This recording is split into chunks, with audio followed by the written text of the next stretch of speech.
Good evening, everyone. Welcome to the Town Council meeting for Thursday, June 9th. Would everyone please stand for the Pledge of Allegiance?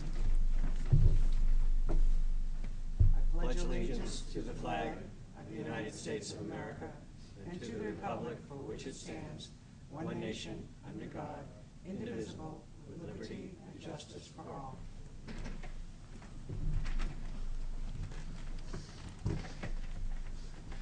Okay, just to let everybody know, Finley Rothaus told me he might be late, and if it's really, he's working on a job that's taking a lot longer.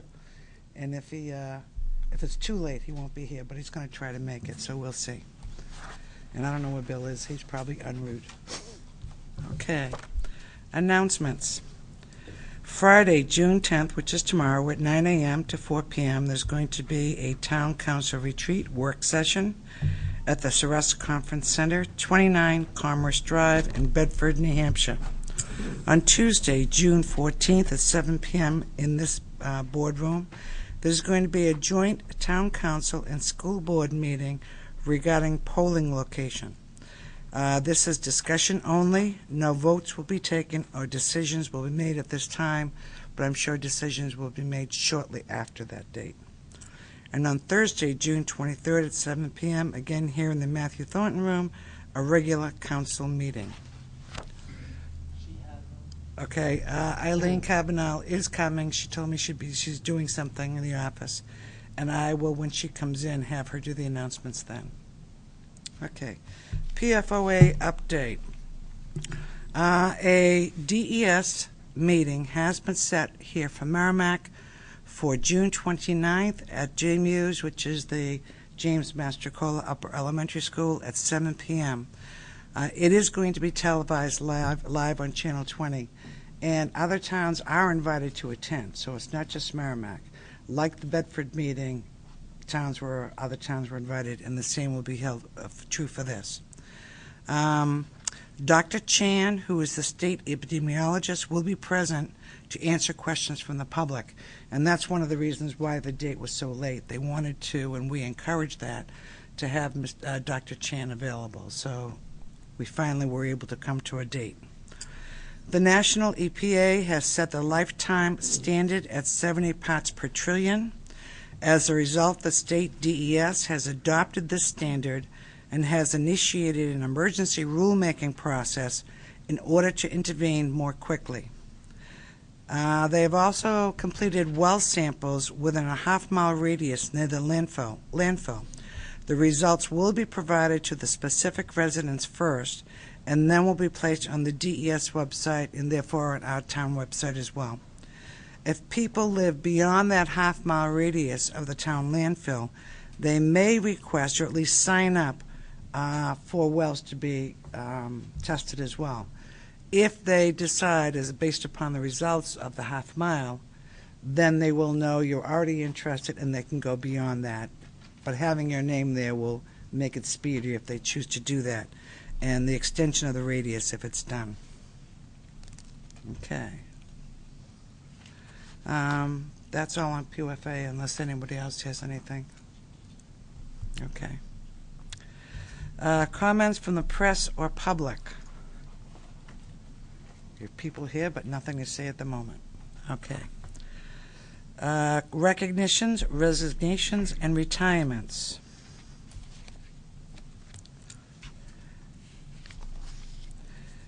This is submitted by Sharon Munez. Thank you. That name. Uranus. It's funny, I've never had to pronounce her last name. The Town Council will present a recognition award to Paul Kelly and recognition of more than 16 years of service to the Town of Merrimack Fire and Rescue Department. Paul resigned effective May 22nd, 2016, and I believe someone's going to be speaking for him. Chief Currier? Actually, I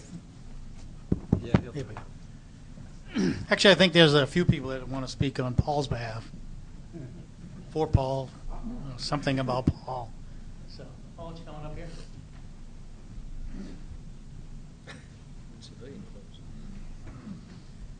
Kind of just a little review of Paul's history with the town of Merrimack. Paul started with us November 1999 as a firefighter paramedic. Whoa. Excuse me. Arms aren't long enough here. There we go. He was promoted to master firefighter in April 11th of 06. He's certified as a hazmat technician, company officer 1 and 2, rescue systems technician 1 and 2, and a fire inspector.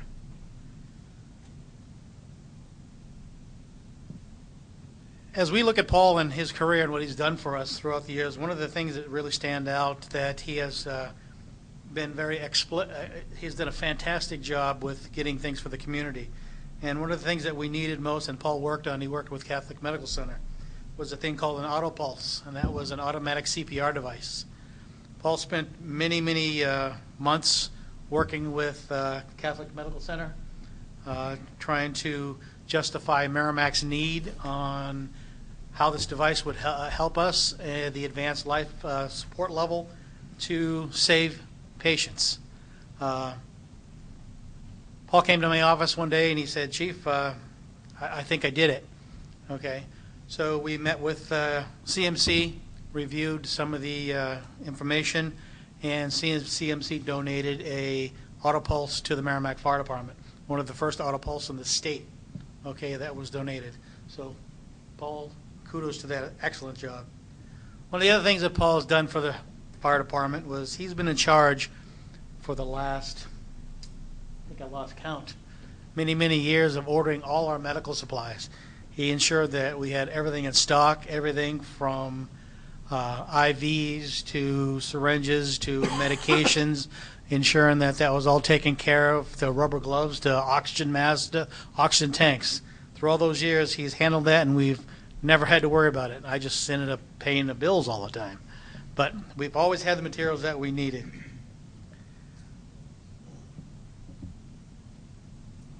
Paul is, I get choked up because I like Paul. He's been with the fire department for many times, and we've gone through a lot together. I had I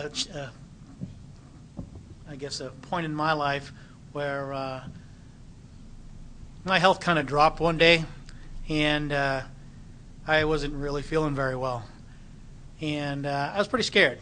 Okay, and when I called the ambulance to my house, Paul showed up, and let me tell you, you don't understand. And as a chief, I know the professionalism of all the guys that are here. I see them work. I see them do their job. They're so caring, okay, about the citizens of this community. It's beyond belief that the job that these guys do. But when you're on the receiving end and you see that caring come to you, let me tell you, it's amazing, okay, how relaxed I felt, okay, to have Paul come up to me, okay, and start treating me for, something that turned out to be nothing, but that comfort was there, and Paul was there for that. And I know Paul has been there for hundreds of citizens in this community. So, Paul, thank you very much. Thank you.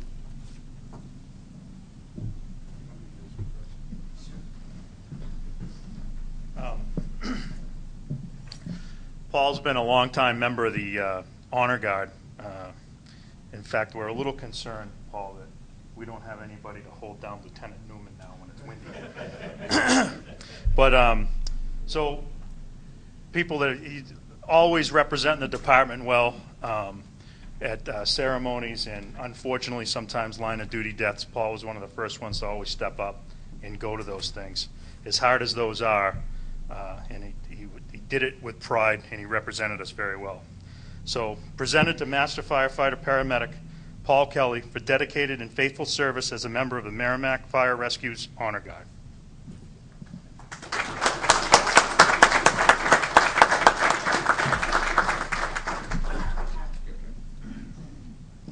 This is a plaque that's going to be presented to Paul M. Kelly in recognition of the dedicated service you have given during your employment of the Town of Merrimack Fire and Rescue Department.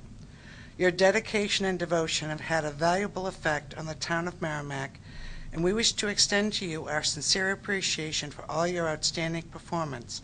November 7th, 1999 to May 22nd, 2016, presented by the Town Council and Town Manager this 9th day of June 2016.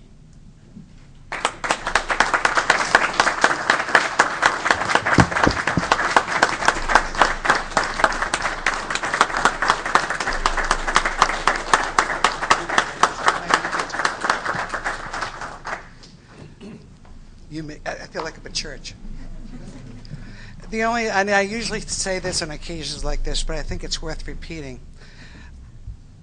You have a plaque from us, but I think it's important that you know that the citizens of Merrimack appreciate your service all these years and your caring. So thank you. I didn't prepare anything. I would just like to say that I enjoyed the 16 plus years I put in for the town. I've never met a more dedicated staff that I've worked with. Like the chief had said, that everybody that's been caring and devoted to their work and kind of put the town first. So I will miss all the friendly faces, but I'll still be around. And like I told a couple of my police buddies, that I'll still fly through town just so they can stop me. So thank you very much. I appreciate it.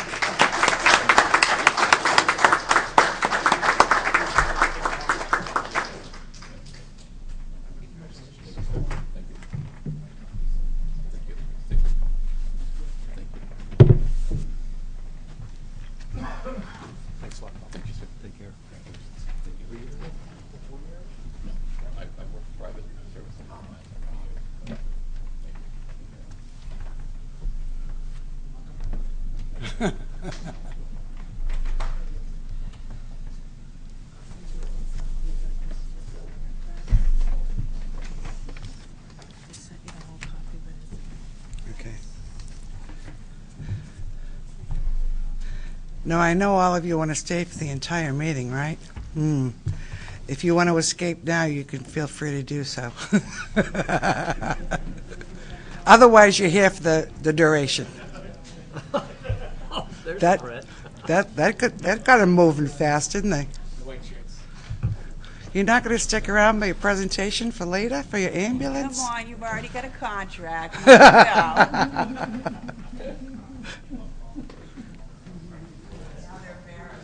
Go.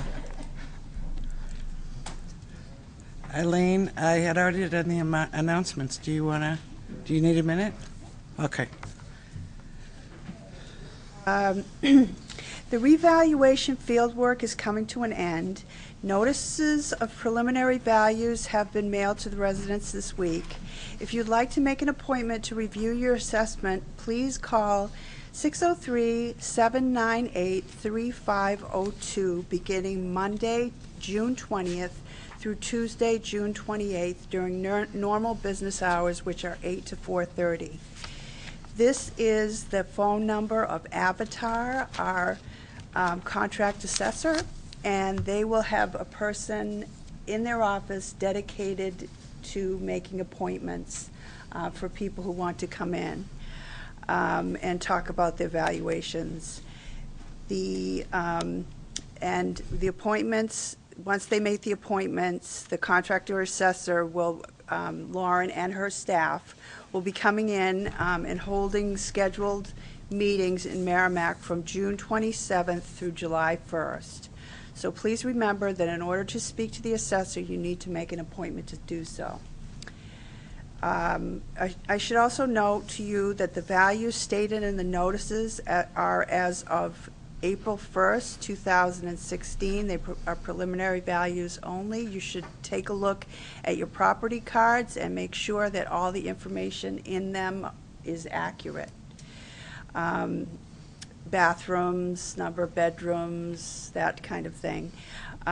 Contract assessor Lauren Martin will be at our next town council meeting, which is the June 23rd, to give the council an update and an explanation of the process.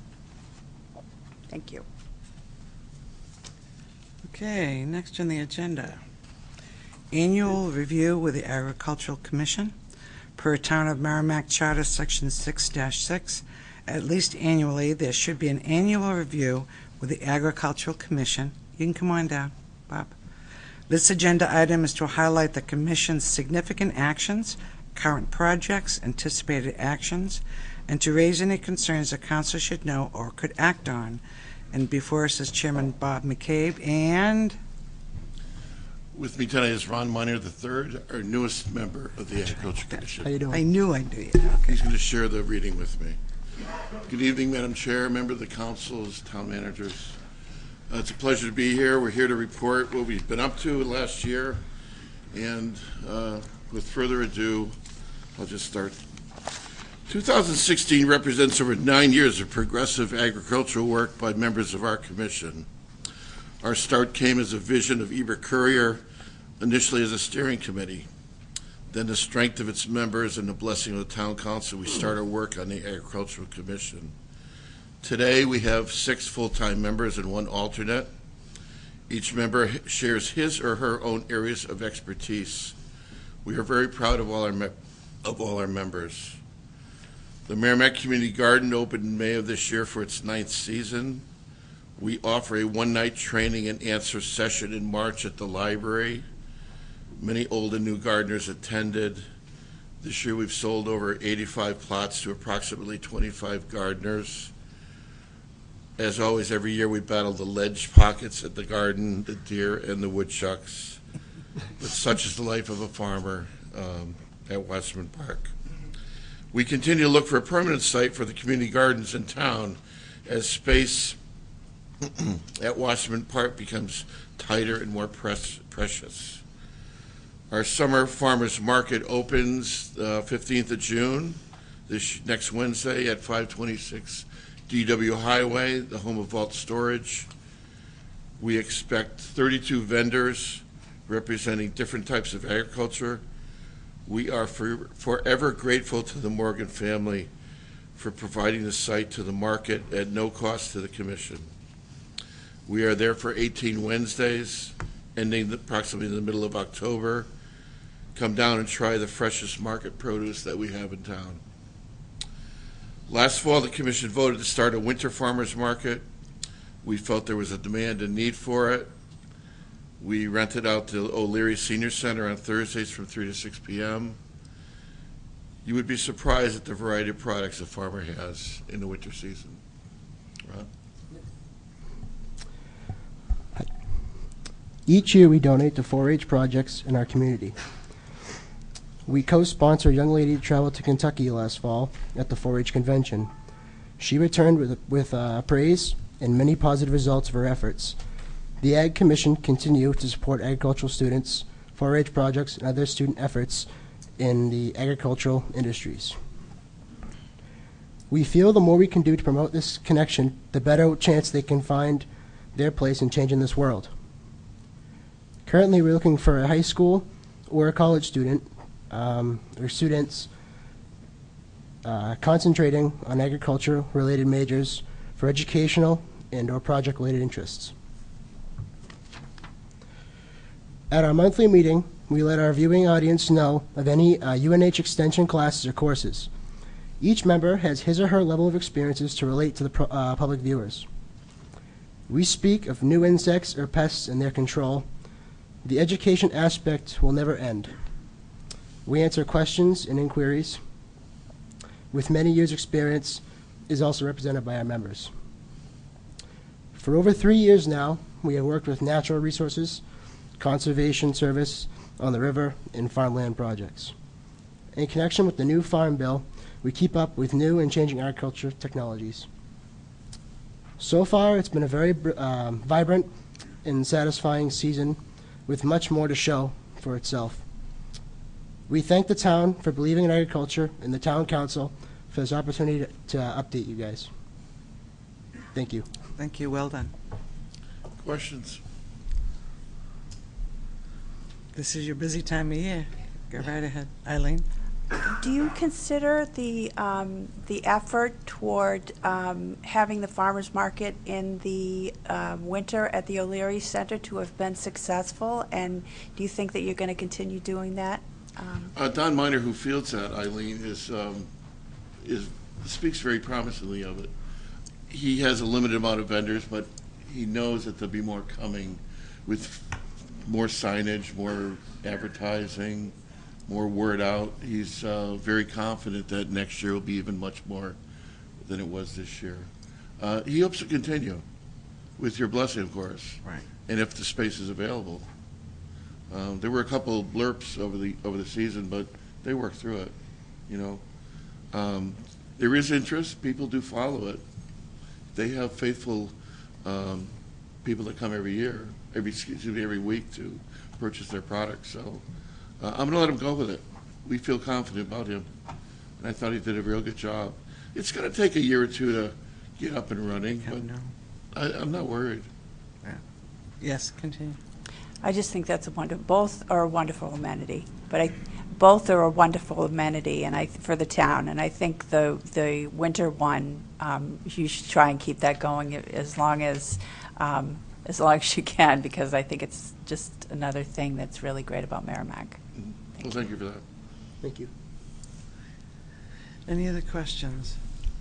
Yes, Tom. I heard you talk about opening on I think it was June 15th for this year's Next summer. Wednesday, Tom. What time is 3 to 6. They're 3 all to 3 to 6. 6s. Okay. Right. Does it close at 6 because you lose interest from people, or The farmers have to get home and do their chores. Well. Some travel a distance. We're there from 2 o'clock on anyway. We have to break down. We don't get home till 7 o'clock. You know, just for putting the cones away and the signage and all that. And it's a long, hot afternoon on that yeah, asphalt. I can believe it. To be honest with you, and 18 Wednesdays could be wearing. You know, so we have a little help this year and some volunteers. We have a couple parking lot people that are going to help us park Nice. cars. Nice. And this year we're going to have 2 rows opposite each other instead of one big row that we had last year. So the interaction of the buyers and the vendors will be closer in contact. So, like I said, we have 32 signed up. I expect 25 Wednesday. And as the crops start coming in, the rest of them will pop in and take their spots. We have quite a variety of stuff between the vegetable people, the meat people, maple syrup, the honeybee people, soap, dog biscuits, and I'm missing a few that I can't remember, but we have quite an eclectic variety. So I know you don't always come, but if you want to come I and don't see. get to come. My point is, I don't leave Manchester until about 6 in the evening, so I very Sometimes seldom they can stay get open there. later if they know people are swinging through, Yeah. but we all have to get home sometime. you know. That's understood. I just So- was querying. Thank you. I was curious as to the change in menu. Did you find that it was more visible, and did you have more people come last year being at the vault? And well, we're up at road level, and Right. That it helps. works, Nancy. Right, Much right. better. I'm not surprised, but I was Advertise curious. itself. They see it, they slow down, they stop, Right. they swing in. And it reminds you, as you drive by, Yeah. just saying it, when it's Yeah. down, you don't necessarily see Right. it. Our young lady that helps with Facebook, she tells us we have 400 followers already. Nice. So that's out there too. And, okay, so is it under Merrimack Farmers Market? Is that You the know, Facebook? I couldn't even I want to tell be you. able to advertise for you. I've got an old flip phone. I couldn't even tell you. I don't do Facebook. I'm sorry. I think Paul's checking it out I right can now. get back to you with that. Because maybe we can get you more followers tonight, is my point. We have to know where it is. We yeah. have to, The technical experts would know better than I would. yeah, So, good. I'm glad the new venue has but worked if you out. have a half an hour, you want to come and visit, you don't have to buy anything. Just come and look. Oh, yeah. The Trails Committee was there a couple Wednesdays last year with Nelson and Jackie. You know, they did pretty well, I thought. You know, Go ahead. all the departments are welcome. We could compliment a space. I was going to compliment the venue because we had a wonderful time setting up, I think twice, maybe 3 times, with the big map of the trail system and the sidewalks under the town center committee. And we really honestly had such a good time because people would stop and be very interested and give out brochures. And the other thing that I liked is that the meat from at least one vendor is humanely raised, if that's important to people. That's important to me, and it's a wonderful thing to have. I know the first time you came, Jack, you didn't bring your pop-up cover, and it was hot that day, and it was almost too hot. You remember that? Yes, but we were The next able time you to brought your pop-up. raise our, we raised the roof. You just got to be prepared for that asphalt thing, you know, to weather out the temperature and Yeah, stuff. you but know, so. if anybody else is interested in wondering if it was a good place to set up some community-oriented organization, it That's is. a good point. You know, we encourage the Boy Scouts, Girl Scouts, 4-H people. Nice. The Extension Service will come through once a year. The fire department came through to check on us, which was fine. We wanted them to do that. Weights and Scales from Concord will come down once a year. They check licenses and other things. And we're trying to do it as best we Done their can. job, yeah. So, Dan, did you have something? Just had for a venue for the winter one, if O'Leary ever gets not available for whatever reason, don't forget this year we'll have the function hall at Wasserman Park. So if just That's to a have as thought. a back of your mind, whether it's a better or not equal location, it's just a little different if it has to come up. it's a thought, Dan, but you know, we'd have to advertise a change in location. Yeah, And Natticook Road's not right on the main drag, if you know what I sure, mean. sure. That's the problem, you know. We thought about Okay. MYA as backup. I've never been in that building. Yep.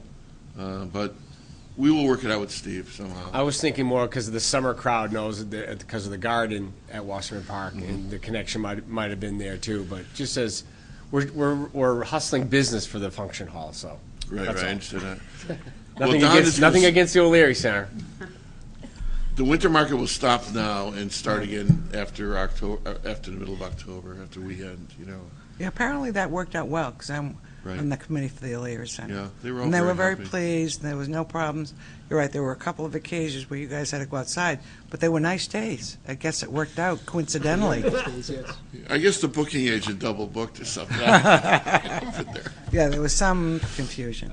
Do you have the Facebook page there, Paul? Yes, it's Merrimack Farmers, with an apostrophe, Market. Gee, that's a On unique Facebook. name. Merrimack Farmers Market, on Okay. Facebook. On Facebook. For those of it that. Farmers Market.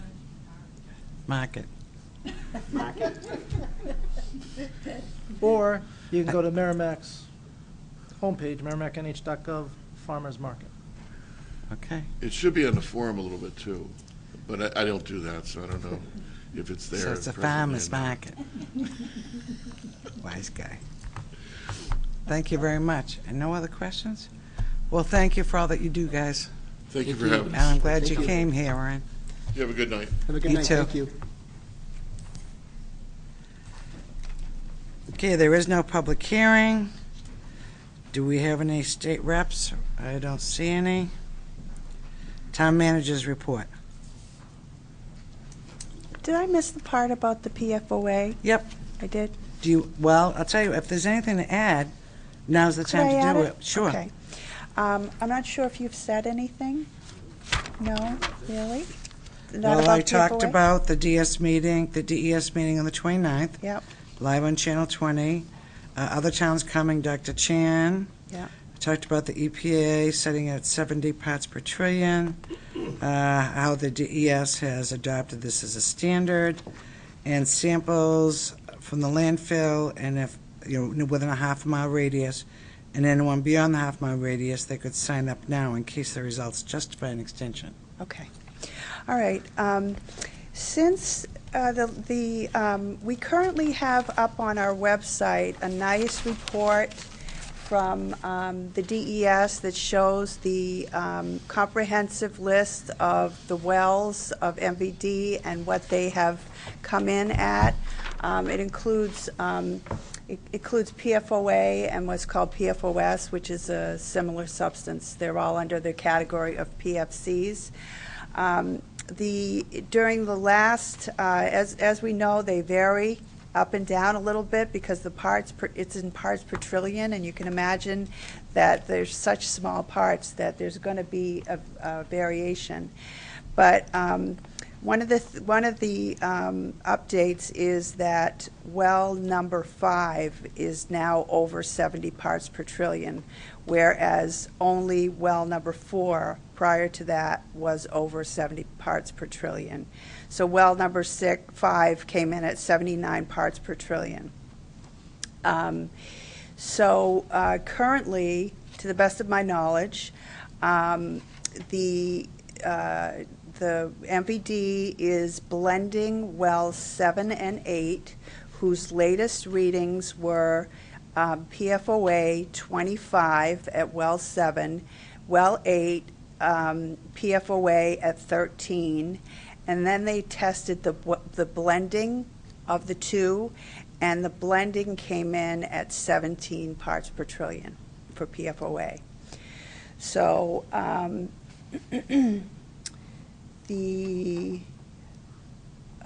as a result of the two wells having been determined to be over the EPA's health advisory, lifetime health advisory number, the DES, as a matter of course, have sent the MVD, the DES has sent the MVD a letter ordering them not to use wells 4 and 5, and that they need to be locked and tagged out to prevent inadvertent use.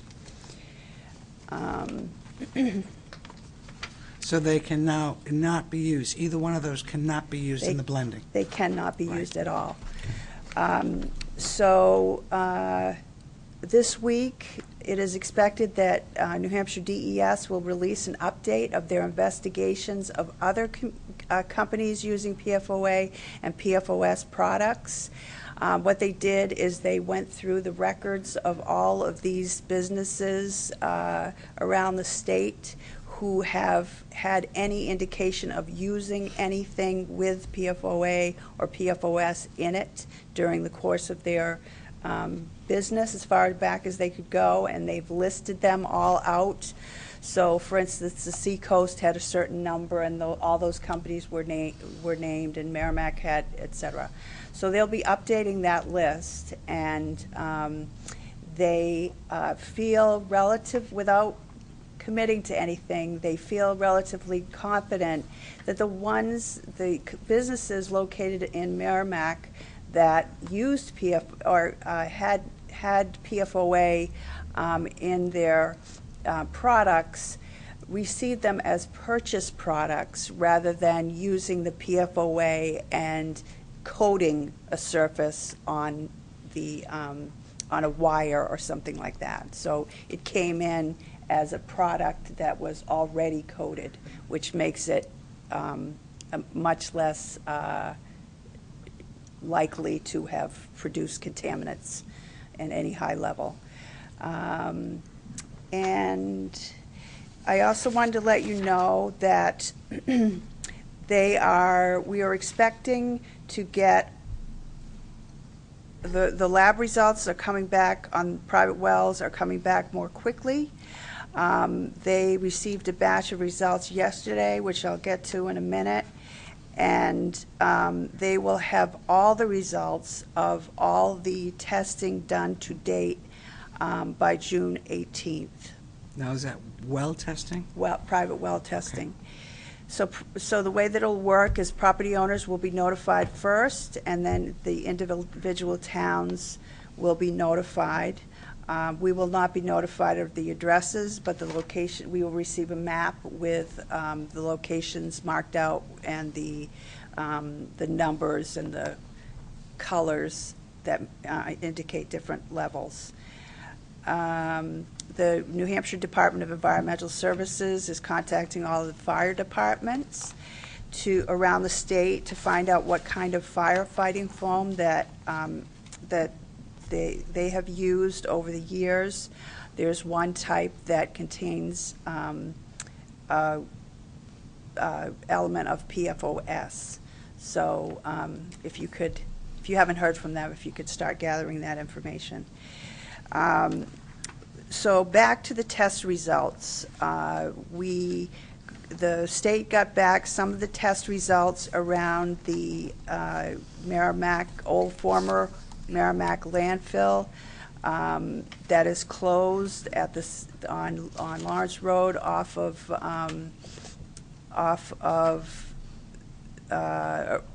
around the transfer station. They tested it, as Nancy said, they have tested a half mile out from in radius from the site itself of the former landfill around a half a mile in radius. So of 61 tests that have been done in Bedford and in Merrimack, the results have come back very favorably. There have been a total of 8 results in Bedford that have come back and 9 results in Merrimack that have come back. So a total of 17 of the 16 wells have come back. The highest well in Merrimack came back at 44 parts per trillion, including to include PFOA and PFOS. And I also had the opportunity to talk to a few people that I know that are located on Lawrence Road, right next, not very far from the landfill, with across the street kind of thing. And one of them had a result of 30 parts per trillion in his private well, and the other one had something in the area of 15 or 16 parts per trillion. So that is all good news. As you know, the testing wells in the landfill site came back in the groundwater of having PFOA numbers in the up to 22 parts per trillion. So people were concerned that the 2,200, not 2,200 parts per Okay. trillion. So people were concerned about the contamination of the wells around the area. Manager's report? Please, go right Okay. ahead. The Parks and Recreation Department, with the assistance of Merrimack TV, will be hosting the first free community movie night of the summer at Abbey Griffin Park on Friday, June 17th. The movie will be Star Wars: The Force Awakens, and it is scheduled to begin at 8:15 p.m. This movie is being sponsored by the Lions Club, and free popcorn will be available to all attendees. I think that people really like that. I think that's a really Are they neat going to thing. have do they have a schedule for the summer available? Do you know? I believe they do. Is it on their site? Yes, should be. Okay. Yeah. Okay. The police department wants to make sure that people know that the Merrimack High School graduating class of 2016 will be conducting their graduation ceremony at the high school on Saturday, the 11th, which is this Saturday, at 10 a.m. to approximately noon. So expect heavy traffic along Babuzik Lake Road and Daniel Webster Highway prior to and after the event. If possible, seek alternate routes along Turkey Hill Road and Joppa Road. So again, that is Saturday, the 11th, from 10 to noon. Also, the Nashua Merrimack YMCA is holding its Y Triathlon this Sunday, the 12th, from 8 a.m. to noon at Camp Sargent on Camp Sargent Road. There will be cyclists and runners in the road during the event along Continental Boulevard, Industrial Drive, Tinker Road, Natticook Road, and Camp Sargent Road.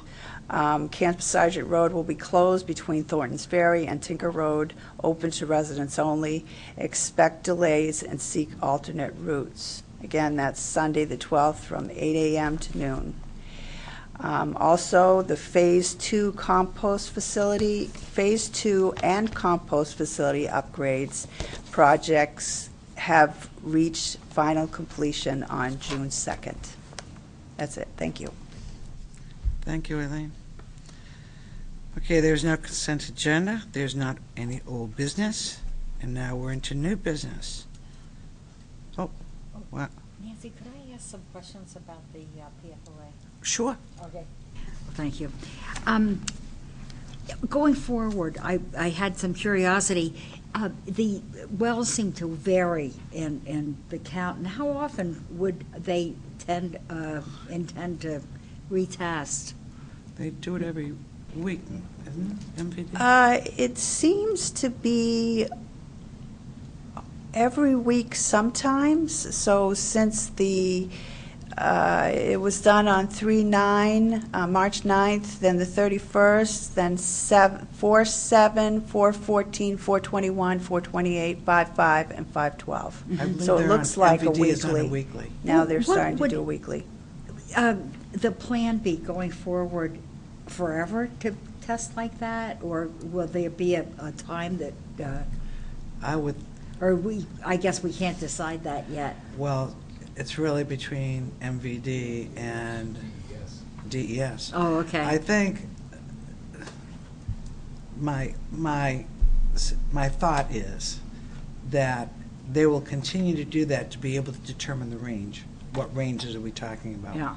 It'll be interesting to see what happens with rainfall, dry spell, how does that affect it? Yeah. And then, depending upon what is determined to be done in terms of remediation, they'll be able to have that as a baseline to be able to compare as a result of any remediation that gets done. Yeah. And we're not privileged to that information. I Okay. think the public needs to know that we're constantly monitoring it. Eileen speaks with Clark Freeze at DES, sometimes sure. more. I'm sure. Thank sometimes goodness more. you've turned And I into do a know that chemist. MVD is actively working. We just don't. We're not getting much information. We've gotten a letter. Everyone received a letter from MVD. And I know that there are things going on, but what they are, Do we have any ability to, well, not ask, but to, and I don't want to use the word demand, but to call the MVD into these meetings to report? well, I know that I had gone to 2 meetings within 2 months. I didn't go to the last one. There's another one Monday. And one of the letter that was sent out was a result of this council, my representing this council saying, would you send out a letter and communicate? Yes. Okay. Yes. My understanding is we can encourage, we can suggest, but we have absolutely no authority. Okay. If there's anything different from that, Eileen. And I think, there's a frustration on our part. I mean, I think we've acknowledged it, that I have said more than once, I know MVD is doing a lot of good things, and that there are certainly people who have the right to ask questions about other things. But saying nothing doesn't help anything. And I think the letter was great, but I think there's more information that could be given too. And I suppose they're in a difficult position, because if in fact they're working with, who knows, they may be working with St. Cobain. But that might be a very sensitive kind of thing that they're doing. And do they say anything? Do they not say anything? Is that going to interfere with whatever negotiations they're going with? Possibly. I can't think for them. Yeah, that's possible. But those are my thoughts. When Jackie? Oh, yeah. Eileen? I also had a conference call with a very large employer in town this week who were concerned with the lack of information coming from MVD. And one of the things that they were mainly concerned about, even though they had had their lawyers review every single piece of data that was out there, was that they didn't find anywhere where it said which wells they were using and what, they know what the counts are, but the well numbers they didn't know that they were using. And they also wanted to know what is going to happen as the summer moves along and the demand becomes greater and it becomes drier. And, they can't just keep using 2 wells supplemented by a third sometimes. So, and I think the answer to that was addressed in MVD's letter to their customers, which basically said that they're working on an arrangement with Penachuk because there's an interconnect where they can just very simply tap into Penachuk if the need arises. Jody, did you? Oh, I have one more thing. The Oh, go ahead. compost, has that ever been done yet? The compost? Yes, it's finished. We haven't got the results yet. Oh, the compost, Yeah. the testing of the compost. Okay, I thought you meant the project. No, they have not tested it yet. We decided that we were going to test it on our own because we need to go and market it. So the sludge will be tested, and also the compost itself, which is a mix of sludge and other stuff that makes compost. So Other stuff. yeah. other stuff. The sludge is other stuff as well. But anyway, so we don't know what the answer to that is, but I've asked and I've been told by New Hampshire DES that sludge and compost will be considered as soils. So they'll be tested in parts per billion rather than in parts per trillion. So as soon as I get that, I'll let you know. Great. Any other comments or questions? Is that, you're all set, Jack? Yes, thank you. Okay. Okay, now, onto new business number 1, donation acceptance from Merrimack Police Department. Lieutenant Levesque here. Okay. Now, just to be able to have everyone understand, under this new business number 1, there is a memo that is attached, and it has 4 items. Now, what Becky did, which is fine, is that she separated these items in order to separate what the money is being used for. And that's why you're going to see new business under 2 has 2 items, and 3 has an item, okay? So we are going to go through and have motions for the individual ones, okay? Even though the memo includes 4 items, okay? Just to help everyone understand. So welcome.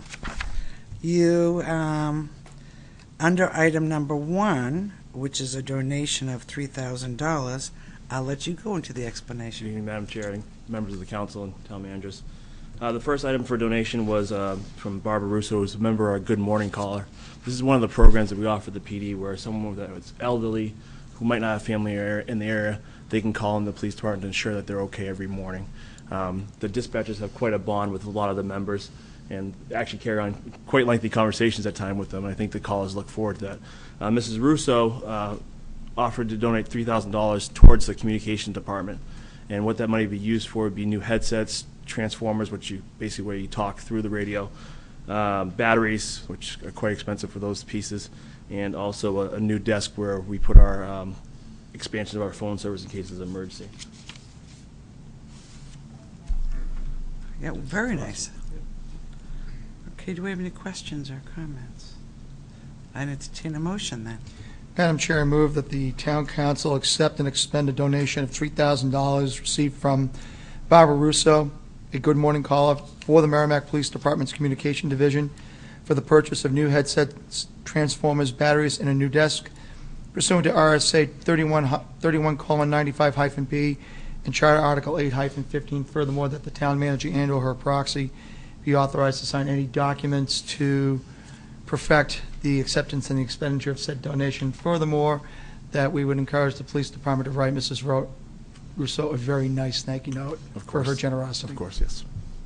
Okay, motion by Bill Boyd, second by Second. Tom Koenig. Okay, all those in favor say aye. Aye. Aye. 600. And just 2 seconds. I know what it is, but I don't know if the public knows what it is. What are Good Morning Callers? Good morning calls are those that are elderly that might have family in the area, and they'll call in every morning before 10 to ensure that they're okay and their safety's fine. If they don't call in before 10, the dispatcher will then call back the number we have on file. If no response, then we send an officer to go check it out. And sometimes they just simply forget or they have a doctor's appointment, and we'll actually track them down and find out where they are. So, It's a good thing. yeah, Now, it how many are there, do you think? Roughly, you I know? want to say about 13 right now. Okay. As years go on, of course, numbers change. So. Yeah, they'll be calling us one of these days. That's, Or I'll be calling in Her one name's of these not on days. it. Closer than you, but it'll be there. That's a great program. It is. Speaking for my mother-in-law, not in Merrimack, but in Michigan, who just kind of disappeared from her house one day. It was really nice to find out that from the community services people. That then I went out and retrieved her, but found her a couple of miles away in a restaurant. And she said she swam there. So there are certainly elderly people that can use that kind of stuff, and I appreciate the fact that you have that service. Thank you. It is.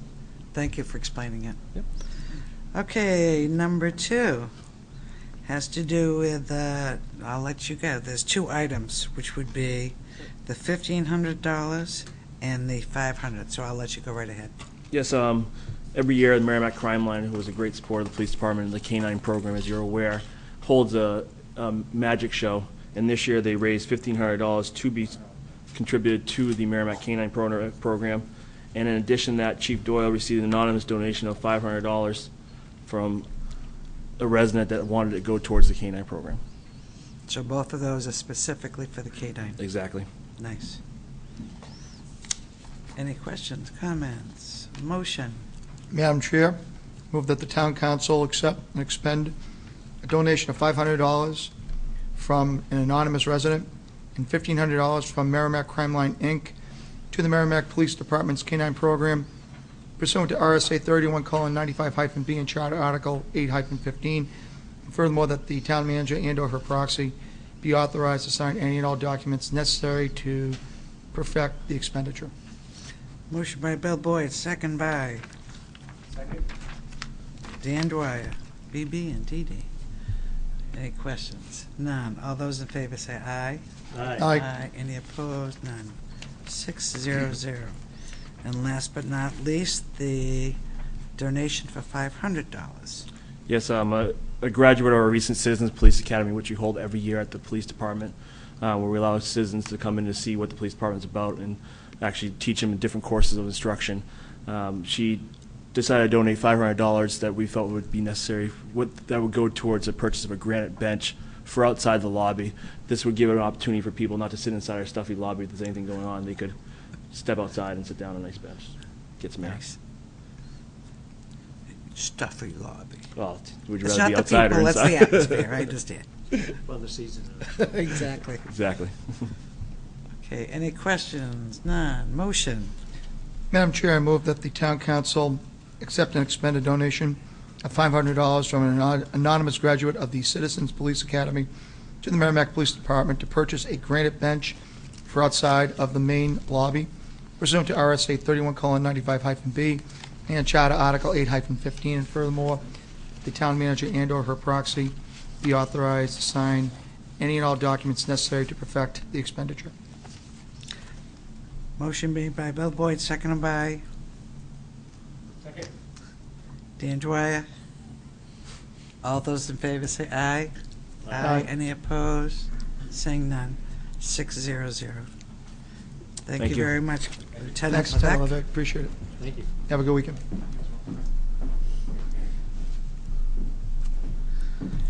Okay, so that took care of new business 1, 2, and 3.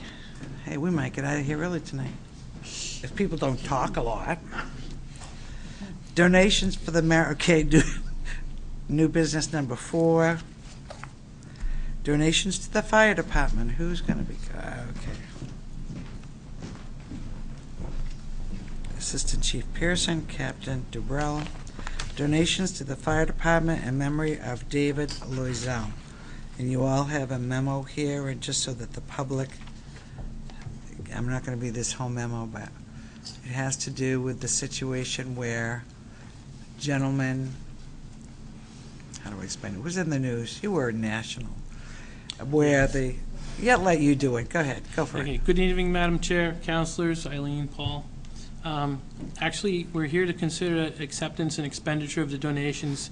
It's in the amount to date of $840 made to the Merrimack Fire Department in memory of David Loisel.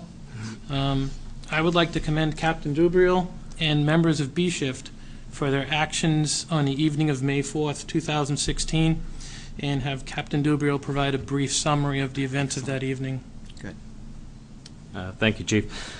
On, I guess it was late afternoon of May 4th, the Merrimack Fire department was contacted in regards to a 67-year-old male who was unconscious and not breathing. CPR had been started. Further updates from our dispatch center indicated that he may have fallen from his roof. Merrimack Fire arrived on scene, assumed patient care, and activated a trauma team at St. Joe's Hospital. Advanced life support was administered to the patient, and he was transported to the hospital. Even though every attempt was made to save this gentleman, he succumbed to his injuries. Later on that day, as we often do, we went back to the station and we were discussing the call and what went wrong and what went right and what we can do in the future to avoid this type of situation. Sometimes there's nothing you can do, but it's always good to talk about it and try to figure out if there's something we could do. The conversation turned towards the weather. We had rain coming in that evening, and it was supposed to rain for the next 4 or 5 days.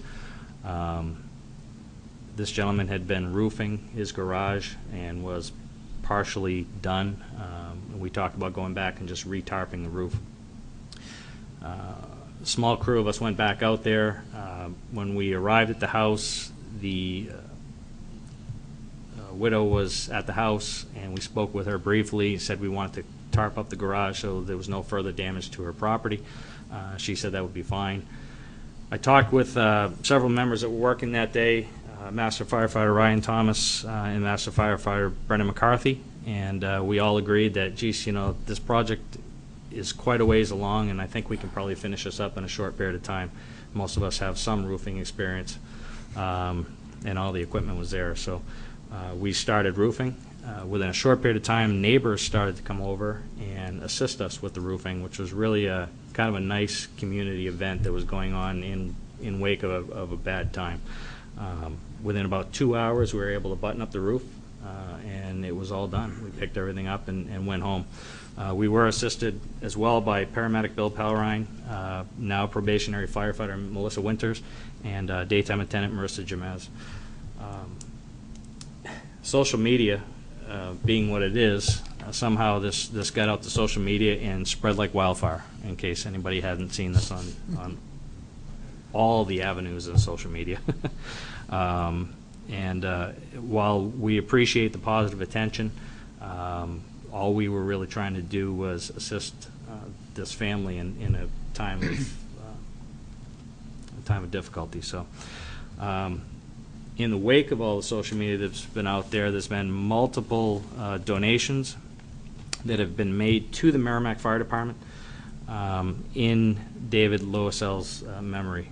If you don't mind, I'd like to read these for you. There's 11 donations. If you don't mind, I'll go through these real quick for you.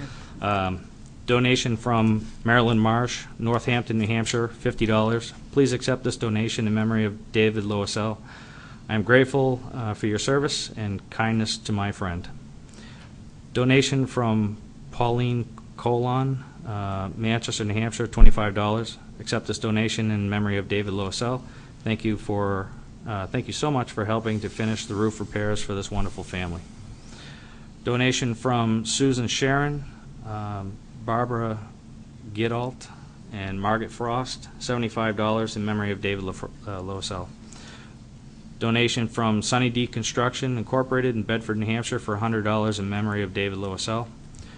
Donation from PICA Manufacturing Solutions, Derry, New Hampshire, $100 in memory of David Loisel. Donation from Leo and Kay Lesmeries, Palmyra, Pennsylvania, $100. Thank you for your help for the Loisel family. You've gone above and beyond the call of duty. Your help is appreciated every day on every call you make. Thank you so much. God bless you. Donation from Priscilla Tangway, Manchester, New Hampshire, $15. Dear Merrimack firefighters, Celia Loisel and I were visiting with friends Tuesday evening, May 3rd. Little did we know she would be a widow the next day. So tragic. How kind and considerate of you to finish the roofing job David started. God bless you for giving yourselves in such a good-hearted way. Please accept this donation in Dave's memory. Donation from David Maltese and Elaine Murphy Maltese, Epsom, New Hampshire, $250 in memory of David Loisel. Donation from William Rafferty and Diane Rafferty in Vinland, New Jersey, $25 in memory of David Loisel. It is indeed heartwarming to know that strangers stepped in to help in ways that friends and family living far away could not. How fortunate the residents of Merrimack, of the Merrimack area, are to have such compassionate people in their community. God bless you and the work you do. Since this memorandum came out, there was one additional donation from William Weaver in the amount of $100. Please accept this donation in the memory of David Loisel and in honor of the Merrimack Fire Rescue Department. So a total of 11 donations and $840.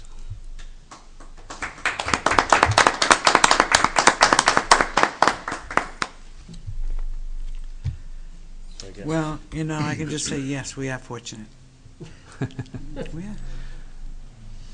So, would you like to do anything further? Or just waiting Our for plan at this time is we're going to use it towards EMS and rescue equipment.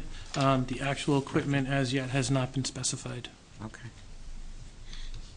Excellent. Okay, does anyone have comments? Yes, Tom. I just wanted to say thank you for the work that you guys did, and while I understand and appreciate the fact that you said you weren't looking for the glory or the feedback or the positive praise, that you were doing your job and you were doing what you do. That's part of what makes it so touching to all of us, that you guys are interested in doing that, and you're not looking for glory hounding or praising or any of that kind of stuff. And the fact that you're willing to stand out there and help the citizens, as much as was pointed out earlier, and this instance as well, is really heartwarming to all of us here in Merrimack. So thank you very much. Thank you. Jody? Thank you. Social media bizarre. It is. It's just really bizarre. When I saw this on all the AP feeds and National Wire, I couldn't believe it. And I wasn't surprised because I know what we have for fire and rescue here in town. And I think this is a reminder, people are so busy and in such a hurry, but this is what community does, this is what friends do, this is what neighbors do. And this, while I'm very grateful for the work that you do, I would just expect this from this department, because this is how we take care of each other. And I think this is a reminder to people that this is what you do when your neighbor needs something. And a tragic situation, the Loisel family, I don't know them personally, but I have many friends that do know them personally. And to the two of them just having retired and looking forward to their retired future together, and to have something so tragic happen, it's really, really heartbreaking. So my condolences to them. My thanks as always, and my gratitude to all of you. Thank you. Thank you. Thank you. Anyone else? No? Okay, well, I guess we have to make a motion to Madam accept Chair, I the move donation. that the town council accept and expend donations totaling $840 for the Merrimack Fire Department to be potentially used for EMS and rescue equipment, made in the memory of David Loisel, pursuant to RSA 31:95-B and Charter Article 8-15, and furthermore that the town manager and/or her proxy be authorized to sign any and all documents necessary to perfect the expenditure. Okay, motion by Bill Boyd, second by Tom Koenig. And just to echo Tom and Jody, I don't think they could have said it any better for all of us. So, I agree. So thank you to Tom and Jody for their words. Okay, all those in favor say aye. Aye. Aye. Any opposed? How dare, would anyone dare? Oh, that's all right. Okay, 6-0-0. Thank you very much, gentlemen. Thank you. Thank you. New business number 5.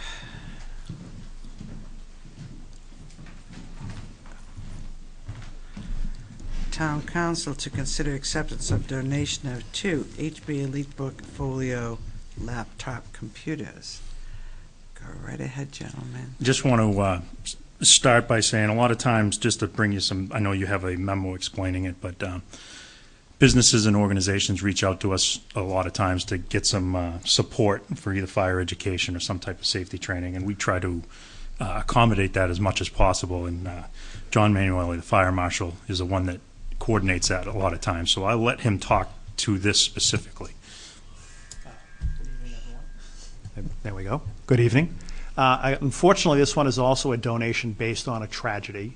In this particular case, an employee of PC Connections over the Christmas holidays passed away due to carbon monoxide poisoning. I was contacted by PC Connections to see if there was a presentation, safety type presentation that we could give to their employees to make them aware of the hazards of what was happening. I was able to put something together, and we did several presentations for them. They wanted to have as many employees as possible. They also filmed it for some of their off-site locations, and as part of that, they asked if we could do a audio-visual component. I explained that at the time we are not capable of doing that. At the end of the presentation, they said that they would like us to have that ability, and they offered to donate 2 laptop PCs for use by fire prevention to, encompass this type of a presentation. So I request that we are allowed to accept these. Nice. What do you say? It's just unbelievable tonight. I know. Yeah. It's very touching. This is. I looked at the agenda. This was a good agenda. I'm sorry. I mean, I know. Just in general, it was good. The actual donation is for 2 HP EliteBook Folio 1040. Was it G1 14-inch laptop computers with a retail price of $939 each, for a total donation of $1,878. Very nice PC Connection. Appreciate it. Okay, any other questions, comments? Jody? Thank you. I just wanted to plug carbon monoxide detectors.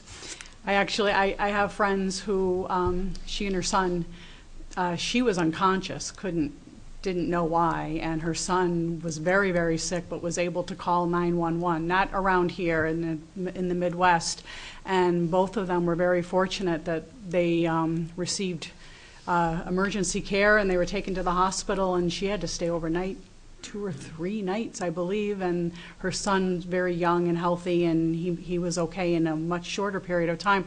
But it's so deadly, and it's so easy to have a detector, and it was something faulty on the furnace, and you just don't know. So this kind of training, I think, is valuable. Again, it's wonderful that something good is coming from something so sad.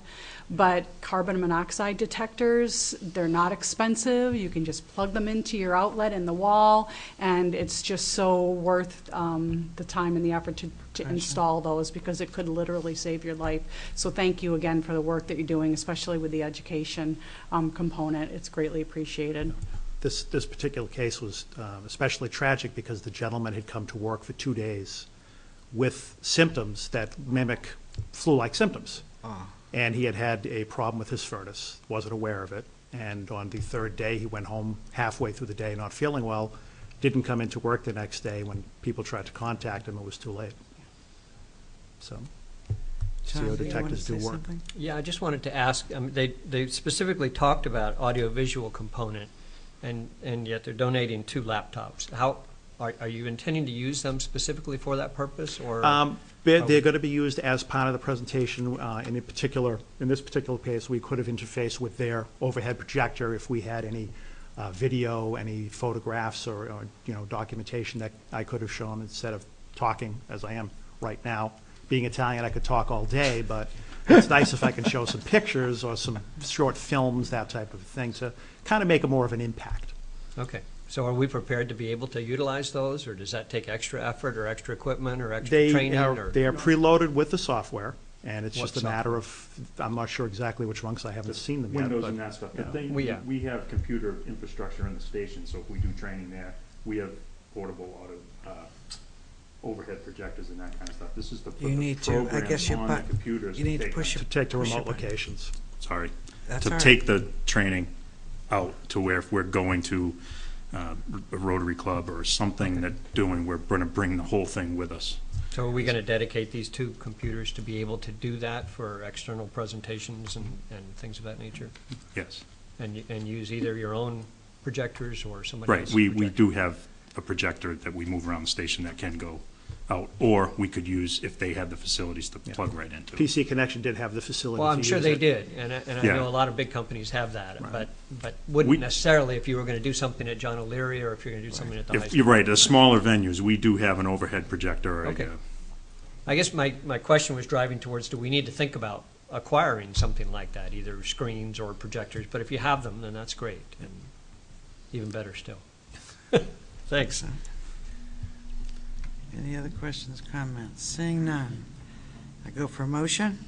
Madam Chair, I move that the town council accept the donation of 2 HP Elite Bookfolio 1040 G1-14 laptop computers valued at $1,878 from the Merrimack Fire Department pursuant to RSA 31:95-E and Charter Article 8-15, that furthermore, the town manager and/or her proxy be authorized to sign any and all documents necessary to perfect the expenditure, and furthermore, that we send a note with our gracious thanks to PC Connections for the donation and their continued cooperation towards community partnership with the town of Merrimack.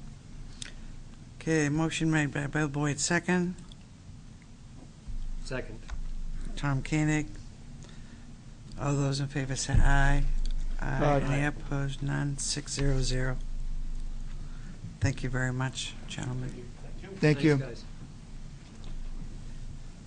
Now, this one will not be as fast, I know. Oh, come on. Well, it might be. Depends on how many questions you Trying to have. jinx us tonight, I tell you. Submitted by Fire Chief Michael Currier. However, oh, what? Yes, This is the CIP one? correct. Okay.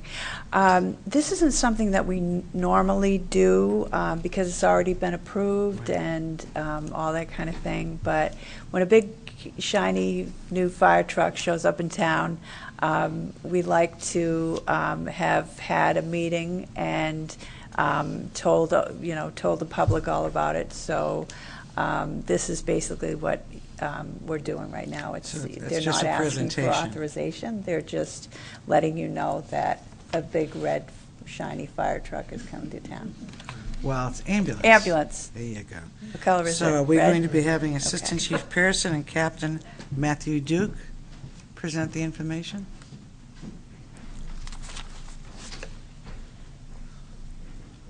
Good evening, gentlemen. We're all ears.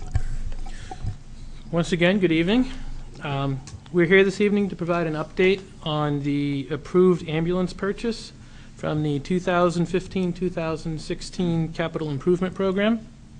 Captain Duke, who is chairman of our apparatus committee, is more than happy to provide an update at this time. He certainly is. So the CIP for the fiscal year 2015-2016 has $200,000 approved for an ambulance purchase. In 2014, we purchased an AEV brand ambulance, and at that time, AEV indicated that they would build another similarly equipped ambulance within 2 years for us for essentially the same price, the price that we secured in 2014. We've been very happy with both the product and service that we've received over the years from both AEV and the Dealer Professional Vehicle Corporation out of Maine. To get an idea of the savings that this offers the town, the 2014 AEV ambulance, there's a lot of numbers here, I apologize, cost the town $160,092.63 with our trade-in. AEV has agreed to build the new 2016 ambulance for the town at a cost of $158,364.63. When asked, they quoted the 2016 price for that truck, for the truck that we're looking at purchasing now, would have been $167,229. To complete the outfitting of the ambulance with a radio, a power stretcher, lettering, some miscellaneous tools, and other mounting, the total expenditure that we're looking at is $185,785.63. The total expenditure in 2014 was $177,640.63. Something about AEV and 63 cents. We're not quite sure where that. They like that number. One thing of note is that in 2014, we didn't purchase a radio or a suction unit for the new ambulance. We had something that we could move into place there. So those two items this year added approximately $5,700 to the total expenditure for 2016, although it's still not a great deal greater than 2014. After all those numbers, does anybody have any questions? Well, it's nice. I mean, just observational. My initial reaction was, it was nice to get a similar price on it. It's amazing, even 2 years later. Yeah, it was part of the agreement in 2014, and they held to it when we spoke to them this year. So Nice, because they knew it was coming down the road. evidently, They're not silly. Questions? Paul? They're being kind. These two gentlemen made them hold to the numbers. Okay. Because when they started to price out the new ambulance, it was much higher. And these two gentlemen pulled out the purchase from 2 years ago and said, hey, gentlemen, remember what you told us. So these two guys really went to bat to get those pricing for the town and for them to hold their pricing for us. So we're putting them on a special committee for negotiating for future purchases. You do a good job, too. Yes, Dan? When does it arrive? We didn't place the order yet. Oh. Yeah, We're ready to place the order. Oh, okay. So generally, for the ambulance at this point, I think they're looking at about a 7 to 9 month lead time. Wow. Okay, but you're ready to put the order in. We're all set. We've talked with the salesman again, and he's just waiting for a call from us. Right. And which one? And my follow-up is that when it does arrive, which one goes out of service? It's ambulance. It's what we call ambulance 220. Right now, it's stationed at Station 2. Okay. And how old is it? That was purchased in 2005. 2005. And you measure it by hours like the fire trucks, or We miles? in hours and mileage. Currently, it has a little over 114,000 miles on it. Which is a lot for an ambulance. And just under 4,800 hours. Thank you. Bill?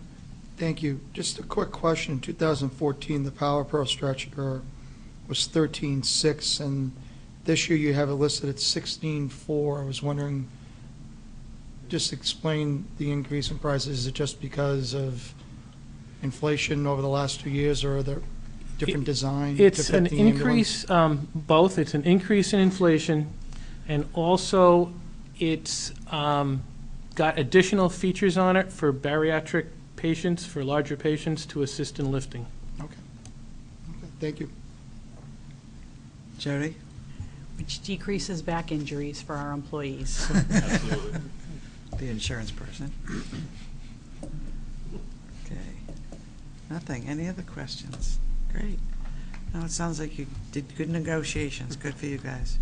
So you're going to go ahead in about approximately 7 months from now. Correct. We'll see the new We'll see it. truck. And people are going, oh, nice new ambulance. We'll go, yeah. We talked about it on June 10th. See what happens. We'll give you a ride in. Thank you very much, gentlemen. I All right, appreciate thank the you. Have a presentation. good evening. Thank you very much. Thank you. Thank you.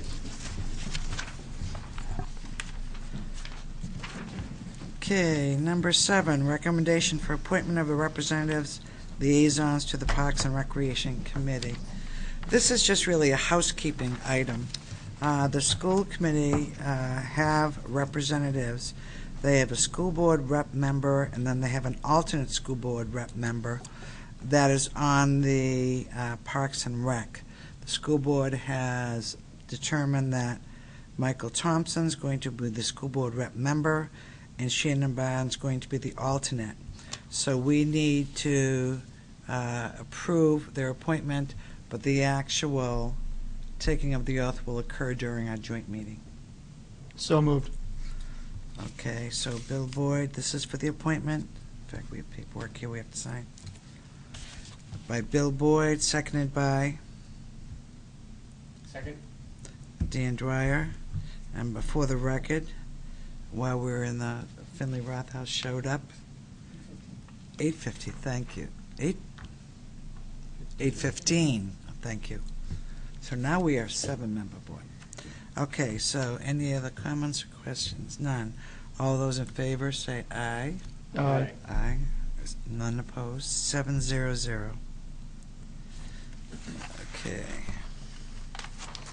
Item number 8, disposal of tax deeded properties, tabled from the May 26th Town Council meeting.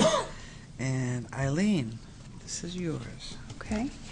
As you recall, there was a piece of property that we were discussing taking by tax deed, or whether we were going to auction it, or whether we were going to keep the property, but we would have to wait for 3 years because by state statute, the former owner, can come back and buy the property back.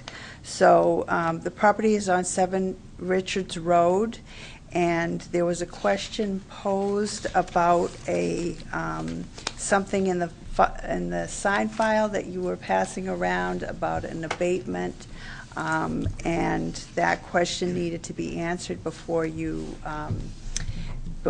made some decisions. And the answer basically is that their tax bill had already gone out. So we're abating that tax bill because we owned it at the time. And the tax, right, and the tax bill went out. So, good question, and that's the answer. And that's the answer.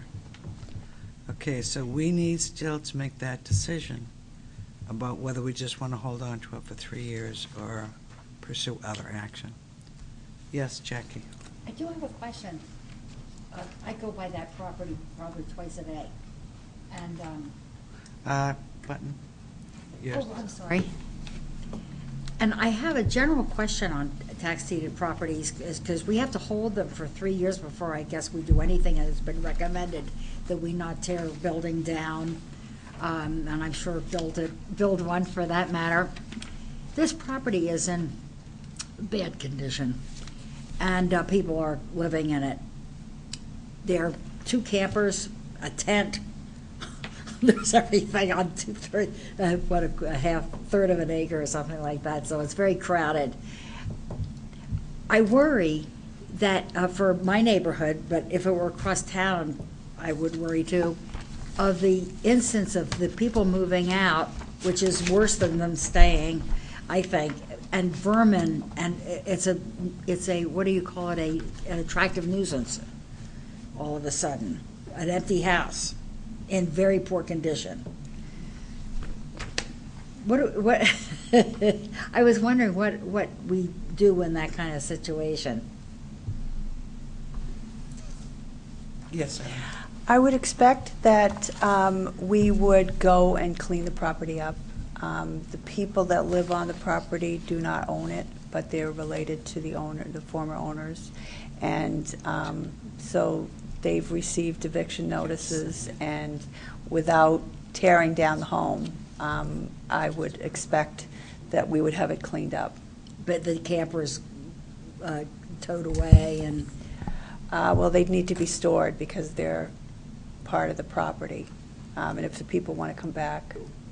My understanding, if they're not the owner's property, though, that's the. Oh, I see. Yeah, and they're what do you call them? Portable. That's right. If they're not the owner's property, then it's left debris. Once we take ownership, as far as even cleaning up, I thought the recommendation would be to be boarded up and secured. Boarded up. Yeah, that's right, boarded up, so no one can be entering. It would become our property, even though we may not be able to tear it down or do anything else. It would be ours for 3 years. But campers and tents and anything else was left behind would be trashed. That would be. One man's opinion. Yeah, and mine as well. Bill? Would we not have the ability to do the exact opposite and collect rent off the property if people were living there? No, we would not want to do that. I know we don't want to do that. I'm just saying, is that, Paul's shaking his head, I'm asking the question. Is it possible, I'm not saying that we would do it, is it possible that we could? Yes, it is. From the reading of the material we got 2 weeks ago, I thought it specifically actually referred to rent. What, Dan? we would definitely have to go to our legal counsel with that kind of question of whether or not we wanted to rent the property back to the people there, because then there's liability and everything yeah. else. Yeah. What we have done in the past, because we have taken over properties like this in the past, and what we do is we secure the property to the best of our ability. And we try to ask the people, we give them notice that take it, or it's gone. And we give them notice to get their stuff off, and if it's not off in a certain amount of time, we give them enough time to get it off the property, then we are allowed to get rid of it, to keep it. And then we would maintain it if there's a lawn there. I don't know if there's a lawn there, but if there's a lawn there, we'd have to maintain it so it wouldn't look abandoned, unsightly.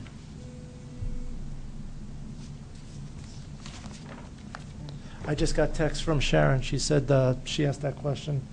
We can rent it, but it is a big liability on our part.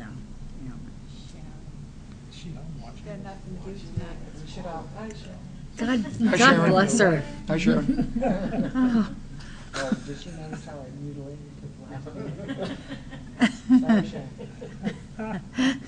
Okay, so do you need a motion? So, just follow-up question? Oh, yes. Follow-up Go question. ahead, Bill. So we have to hold on to it for 3 years. We can clean up the property, we can board the house, but we can't actually tear down the house. Unless it becomes condemnable. Unless it's falling down and it becomes a liability to have it still standing.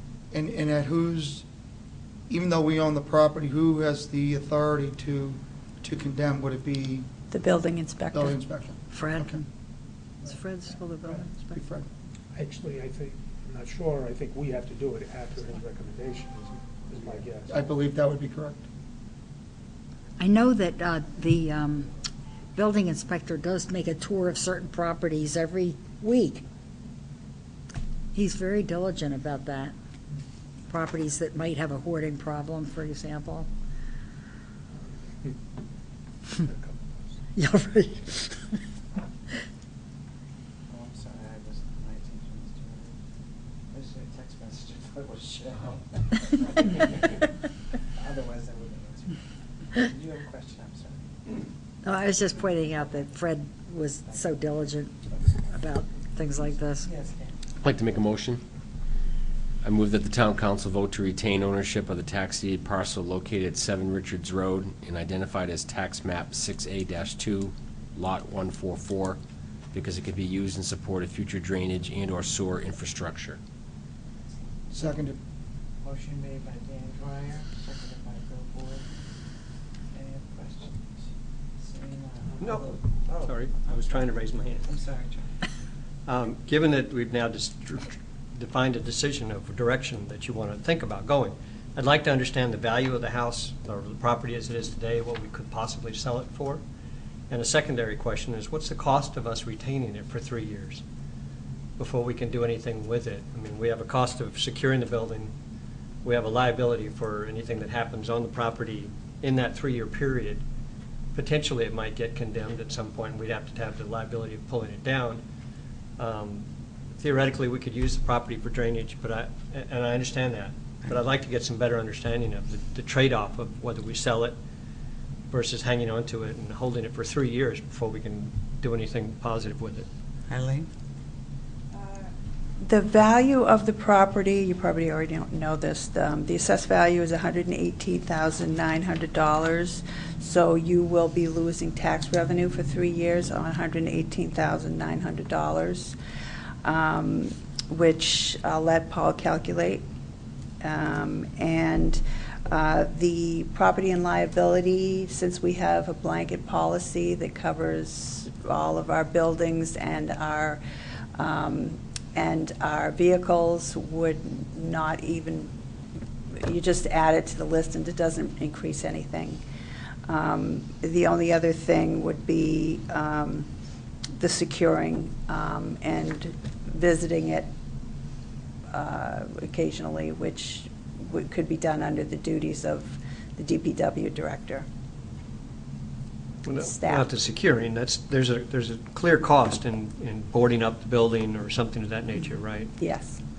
I don't know what that would be. I mean, clearly visiting it periodically could be done under the regular duties, but I'm just wondering, you know, and I'm obviously not going to find a way to get a handle on exactly what our costs are, but it seems, What are the taxes? I don't know if we can get 118. I thought you were suggesting it wouldn't bring that much if we were to try and sell it. There was a property similar that I had the same concerns with, that's even closer to the lake and actually has a little bit of a view, that had really fallen on hard times, but that was not, what was it, foreclosure, I guess. And it went for, I think, 90, which I thought was a lot. And I thought that this little one, the usual gauge is, the lot represents about a third of the eventual value of the property. And I figure you could put like a $180,000 house there. The lot is probably worth 60. But I feel bad, well, I'm talking about all this, I feel very bad that it's worth about 60,000, which it probably is, not much more. And that's just for the lot, of course, not the building. That's not what he's asking. The person who owns it doesn't seem to have a clear understanding that it is worth her while to pay the taxes. I feel bad for her, because she would actually get some cash out of it. Well, I think that's the Well, she issue would with if the we sold 3 it, years. too. Yeah. She has 3 years to be able to. She has 3 years to do it, and it makes me feel bad that she'll just let it go on by. Well, so if we were to sell it, she would make whatever money was above and beyond what she owes in taxes. Within the 3-year period, yeah. Well, no, I mean, After if we were to that, sell it today, if we which we wait could for do. 3 years, we wouldn't owe her anything if we got some money for it. After the 3 years. I'm sorry, Yeah. say that again? If we held it for 3 years and then Kyle decided, well, it wasn't that worthwhile anyway, we'll sell it, she would not get the. Right, but if we were to turn around and sell it now, Yeah. immediately, then she would get the delta between what's owed Yeah, and what we get for the sale. yeah. So she would get some money back out of it. Yeah. I guess the understanding has to come as to what's the value to the town to hold it for 3 years and use it for a potential drainage project. And Dan? In the motion, the 3-year, I don't believe I'm committed to holding it for 3 years. Just trying to that's what you said, to hold it for the town's use for a potential drainage project, which would not happen for 3 years. 3 years is statutory. But that's, now I'm confused, because you're saying if we're selling it next week, I didn't think we could sell it for 3 years. I didn't No, think we can sell it immediately, or we can hold it for the town's use, and we have to hold it for 3 years before the town can use it. I'm going to withdraw my I'm Wait a going to minute, withdraw hold my. on. Eileen has a- I'm going to withdraw my motion at this point, because now it's. Eileen has a, But it's, might help. it's too confusing at this point. So. Eileen, go ahead. We can actually sell it at any time. You don't have to hold it for 3 years. If you're keeping it, you have to hold it for 3 years Right. before you can own it as the municipality. But if we want to sell it, we can sell it at any time. There are just statutory requirements to notify the property owner and all kinds of steps like that. And they would need to pay all the back taxes and the penalty, the expenses and 15% penalty, and any taxes that have accrued during that period of time. So you want to I'm still withdrawing because I'd rather have a deeper discussion. I don't want to hold it for 3 years. I would rather, if I had the power to sell it, if we buy it, then I plan on, I would convince, try to get a vote of a majority to say, let's tear down this eyesore and sell it as a lot, let somebody build something brand new Can't tear on it it. down for 3 years. You can't do anything. Eileen? But I'm being told, you're saying it again, that I can't do anything with it for 3 years. Or you can sell it. You can sell it, but the municipality can't buy it. So you either, as the municipality, can hold it and not take it, take it and keep it for 3 years, and then you own it outright. At which or- point you can use it for drainage. Right. Or Or in you can sell it now or at any time that you choose. And another aspect was, back to Tom's point, if our building inspector walked in, because it's one of those, it's like a foreclosure in a way, you could walk in and everything could be rotted out. This building could be already condemnable. It has no central heating even from the tax card. So without having an inspector go through and know, we might be on a building that could be already condemnable. So but we there's won't know someone until we living take there right possession now. of it. Do we have the capability, or, Eileen, go ahead. It's the land that has the value. The building is a shack, basically. So the land has the value to us and would have value to any potential buyer. It would not be the house, whether it's standing or not standing. Jody? Thank you. I share Jackie's sentiments. It's an unfortunate situation. This is not the first time that the town's been in this position, and it is very unfortunate for the individuals involved. As far as finances go, I think it's a bargain for us to hold on to this, even if the house is condemned and has to be torn down, or we board it up and we have to visit it, because of the value that this land has towards this drainage project for the town. So financially speaking, Tom, I personally have no concerns. I think it's a win for the town. If we hold on to the property for 3 years and then use it for drainage, that property owner also would have 3 more years to possibly decide to come up with the money or talk to the town. So that would offer that property owner another 3 years to possibly remedy this situation. I don't think that's going to happen, but I think holding on to this property for 3 years with the goal after that time frame of having the drainage project happen, I think financially is a win for the town. That's my opinion. Thank you. The motion I made didn't say 3 years, just to clarify. Yeah, that's correct. It wasn't in, the language wasn't in there. So do you want to reinstate your? I'll let somebody else. I've taken it off. Somebody else wants to do it. Okay, I think part of the thing is, what would be the advantage of selling it?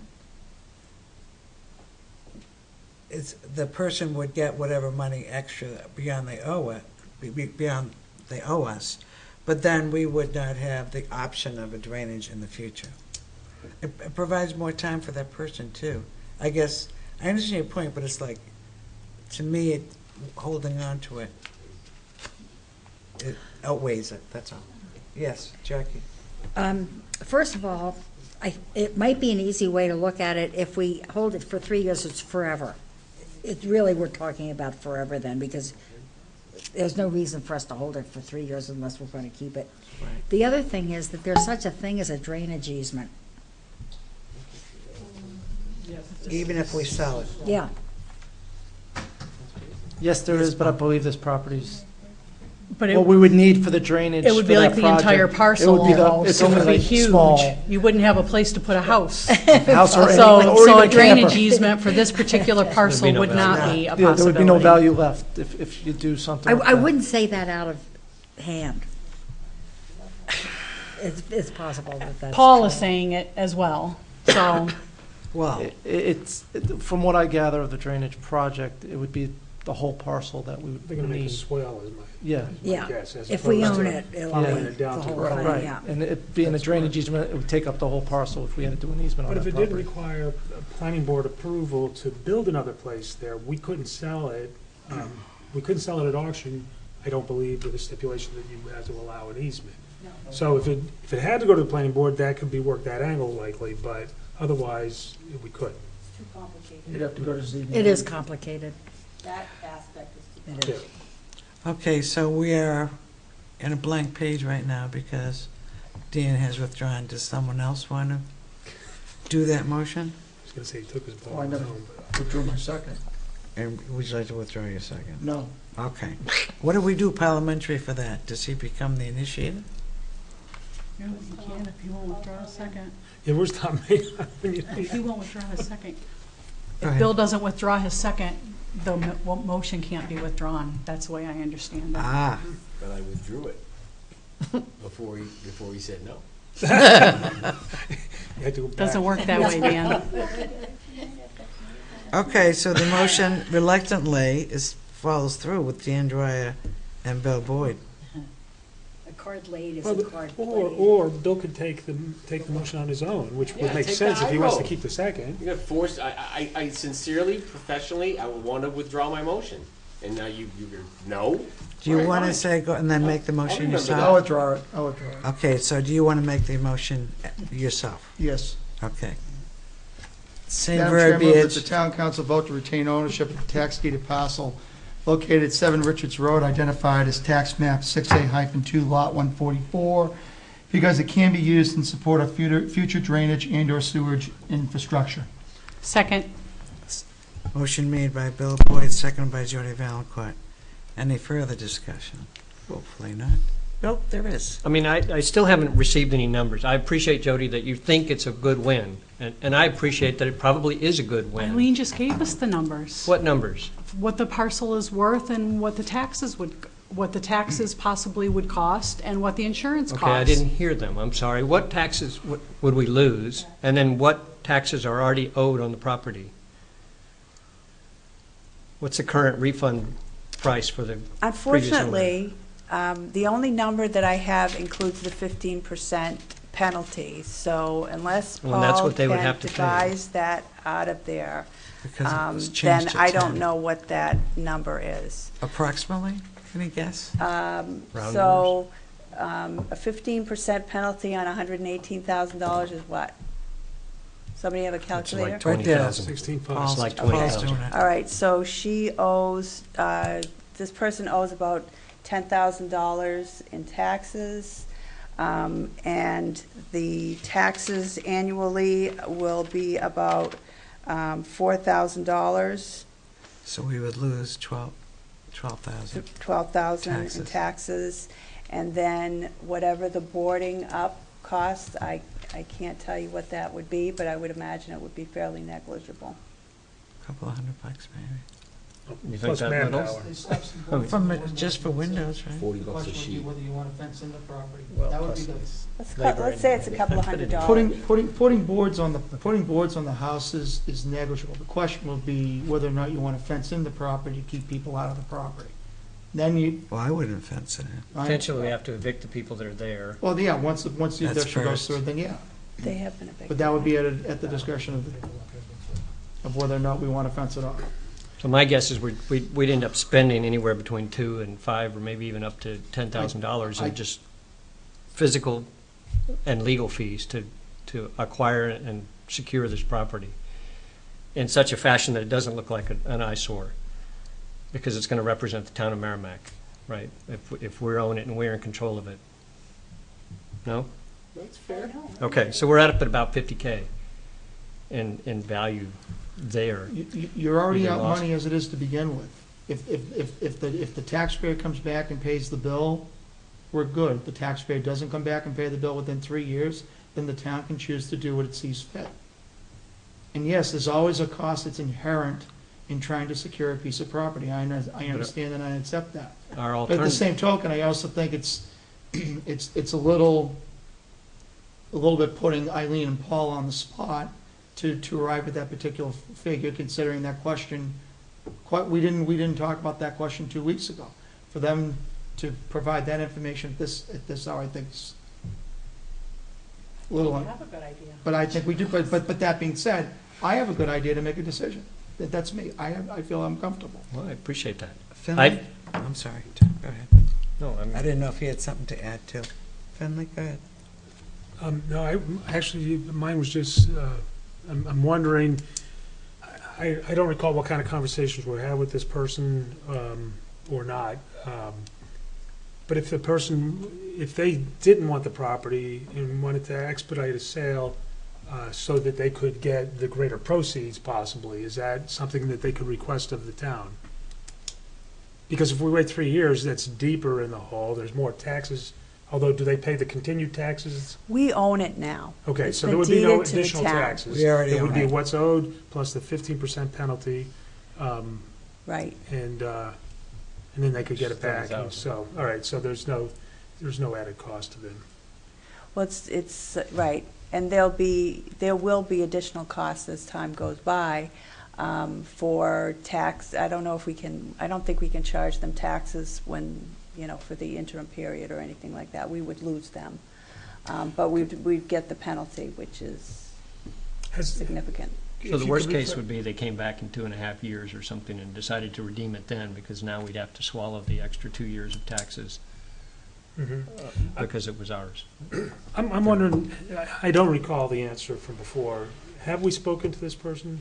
We have. Yes. And did they know that if they could just sell the place, they would have had a, possibility of getting some 30,000 cash or more, out of it? or 20, Did they 50,000. know that? Because if they didn't, I'd like to tell them, and then I would be in favor of expediting a sale to get rid of it, but. A person knows that if I don't know. somebody's I think going you're to right. I think deed there's- their property, and they've been notified for 3 years, and we've called them on the phone, and we've sent them registered mail, and all that kind of thing, and spoken to them on the phone, they know that they could have sold it. I think it's a deeper thing.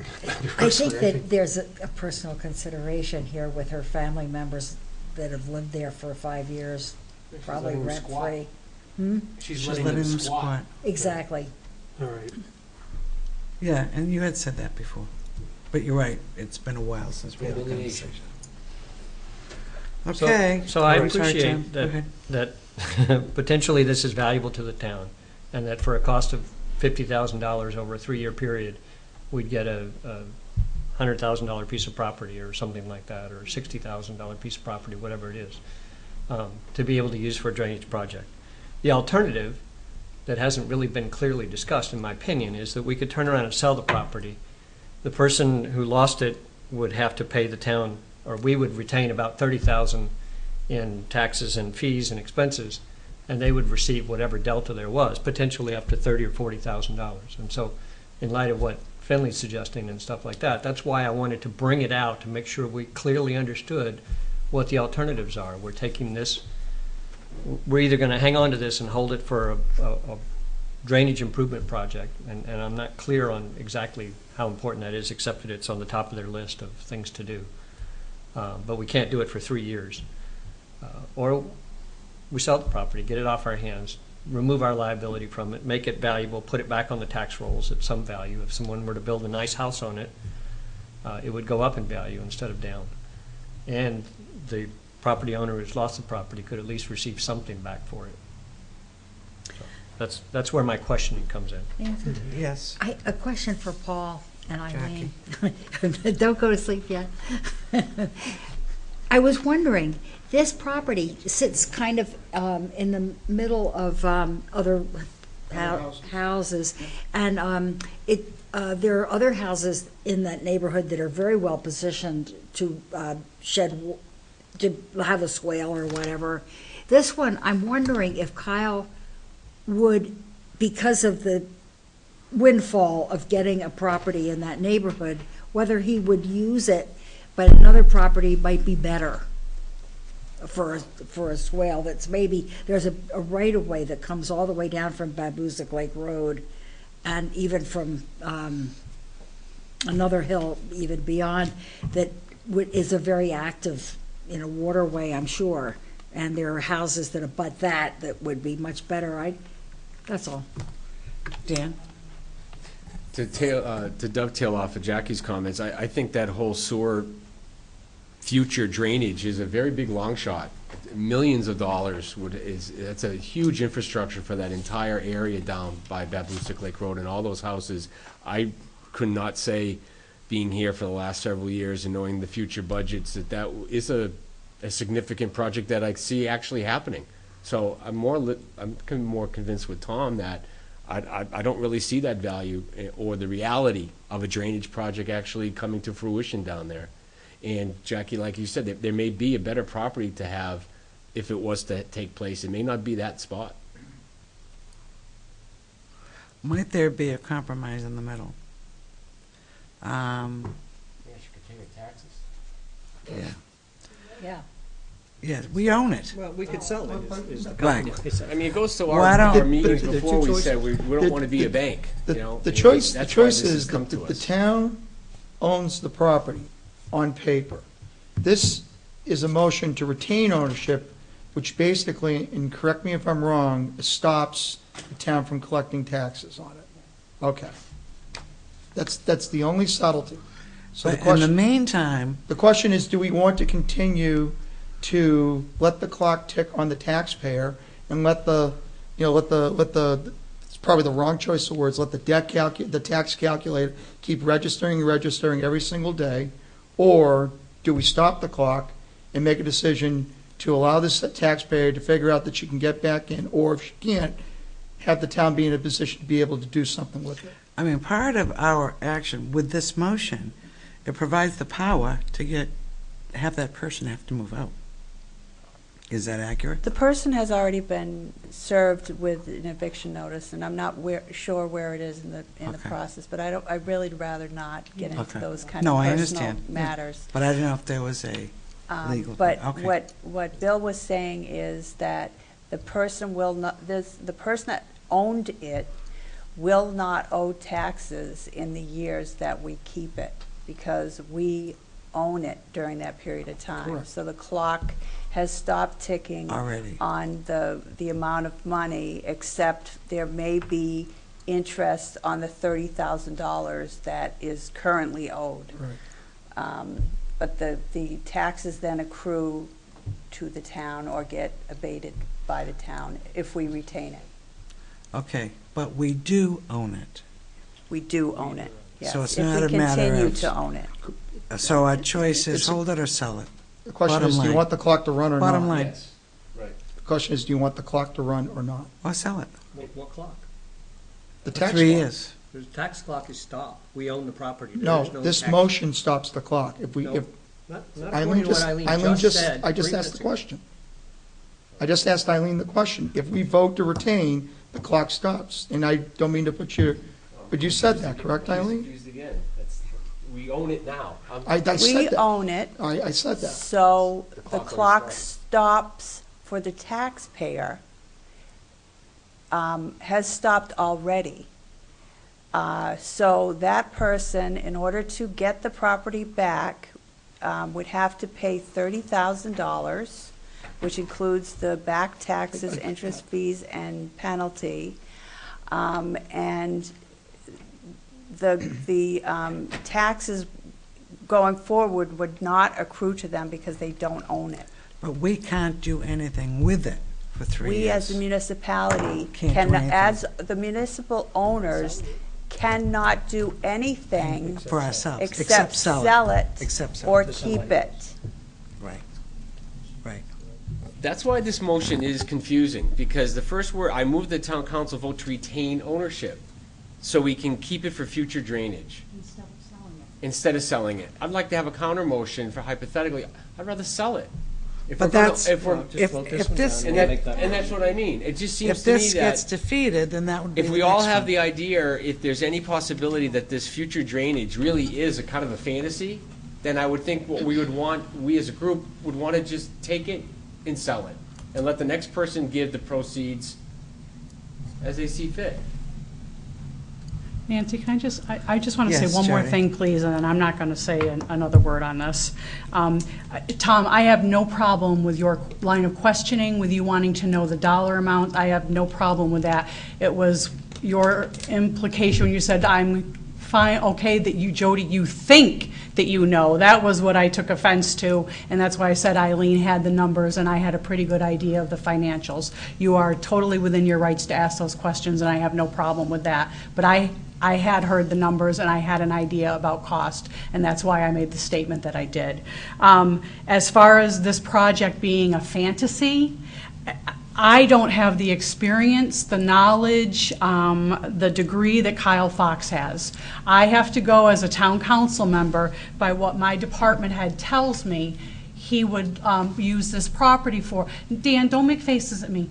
That's a face? Yes, it is. You've seen many faces, but that's not a face. It's not that I don't question things or I don't, but to imply that Kyle's recommendation is a fantasy, to me, that's offensive. Then you took- Dan, then those you- were the words you then just you used. you didn't So get what I was trying to say. I am taking our department head's recommendation because he has the knowledge, the experience, and the work experience to make that recommendation. So I am going to take Kyle's recommendation for this property, and I am going to support this motion. So that's all I'm going to say on it. Thank you very much. Jackie?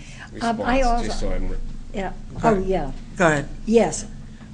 I have nothing against Kyle Fox. Kyle Fox is the type of person like every other department head, though. They want more fire trucks. They want more cars. Kyle Fox wants sewer hookups.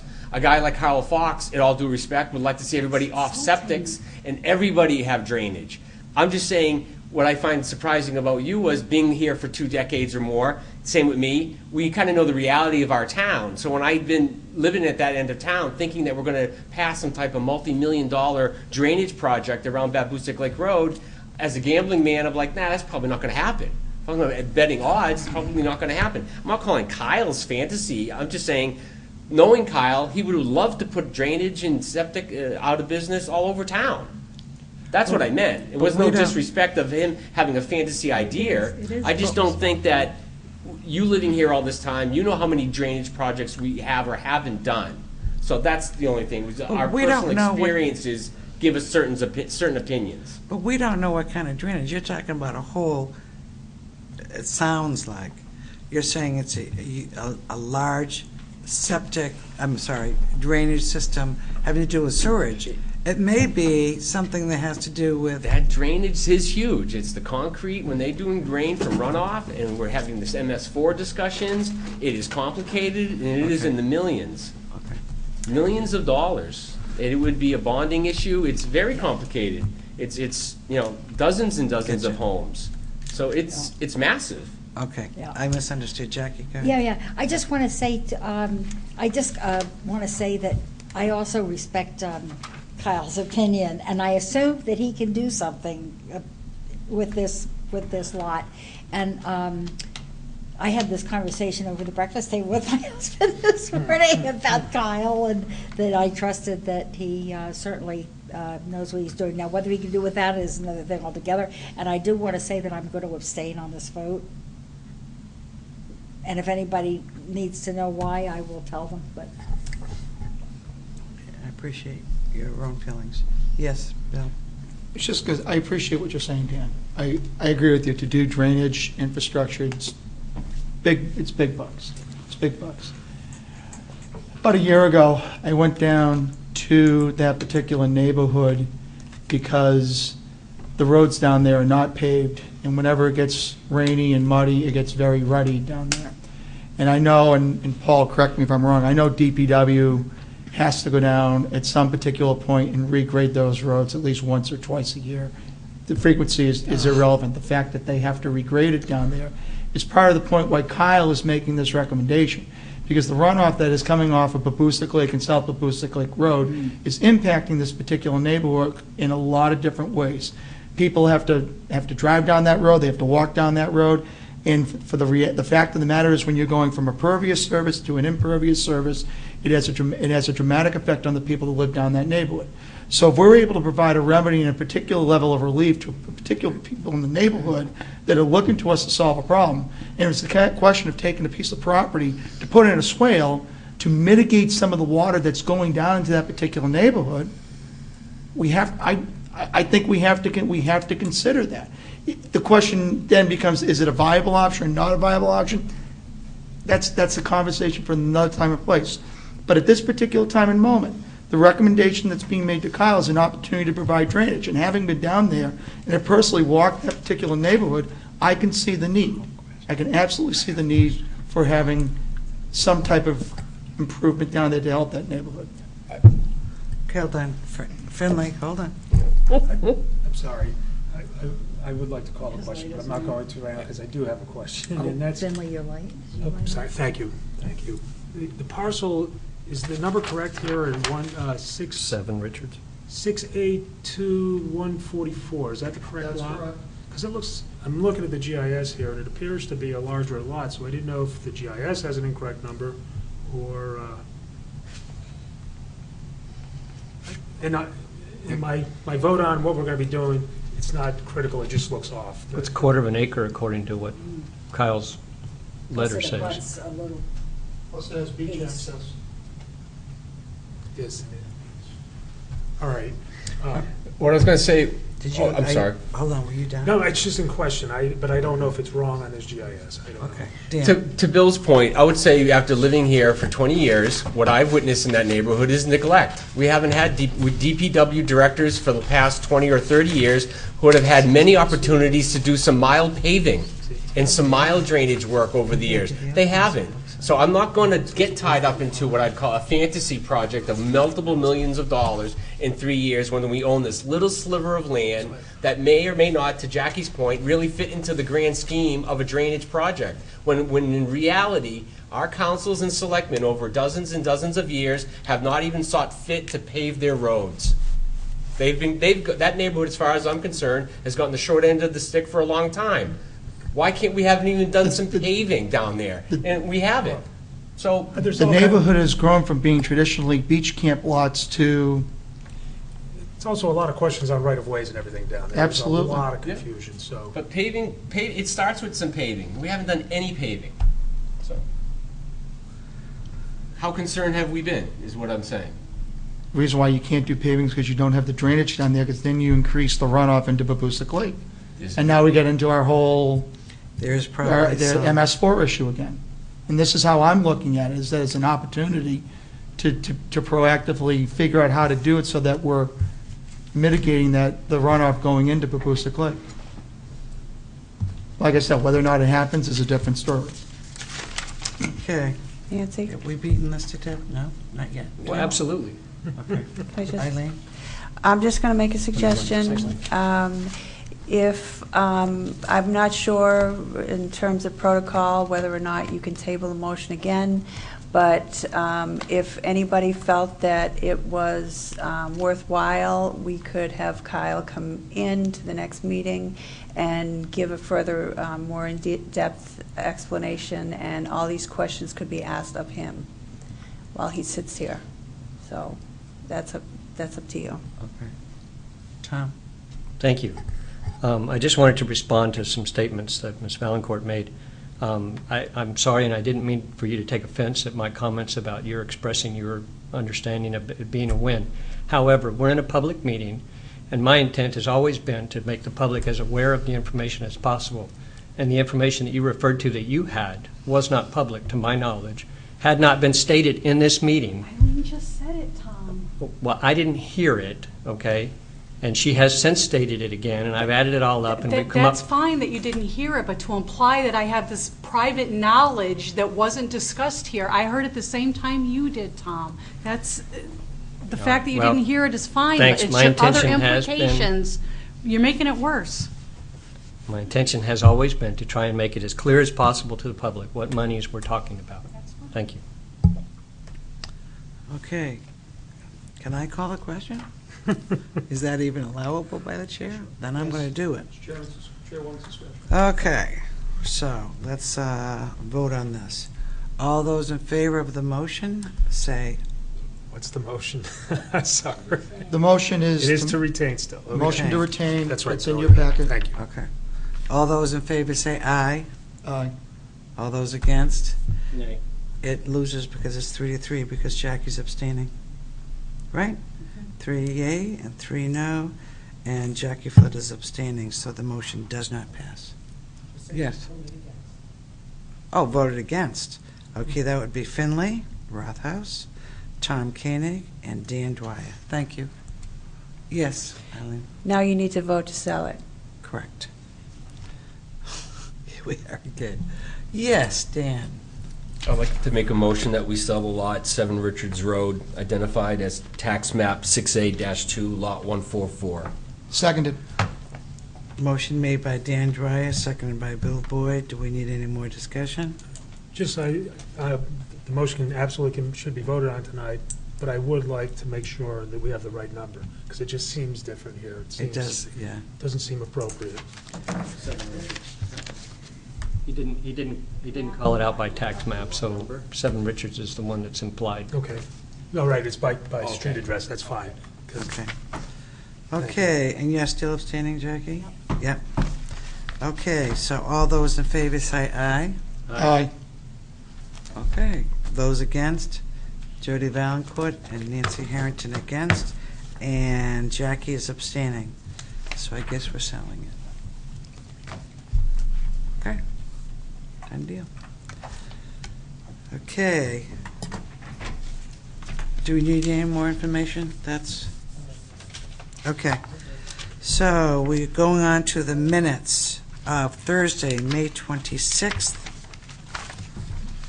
Madam Chair, move the Thursday, May 26, 2016 minutes as presented. Motion made by Bill Boyd, seconded by minutes, second by Jackie. Second. Jody Valencourt. Any changes? Seeing none. Okay. All those in favor of the approval of the minutes as written, say aye. Aye. Aye. Any opposed? None. 7-0-0. Okay, comments from the press, seeing none. Comments from the public, seeing none. Comments from the council. Bill? Very quickly, thank you, Madam Chair. I want to wish the Merrimack High School class of 2016 the best of success on their graduation, and I wish them nothing more than a life full of happiness and healthiness and excellence in their personal and professional pursuits. Yesterday, the EdCAC met.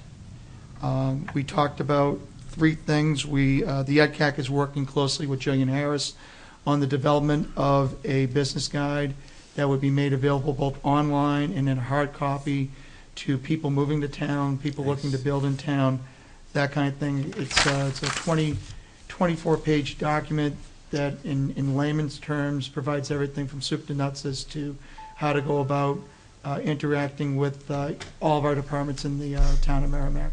So it's still a work in progress, but I'm very pleased with the committee's work, and I certainly want to give accolades to Jillian Harris for helping the committee out in driving that particular process.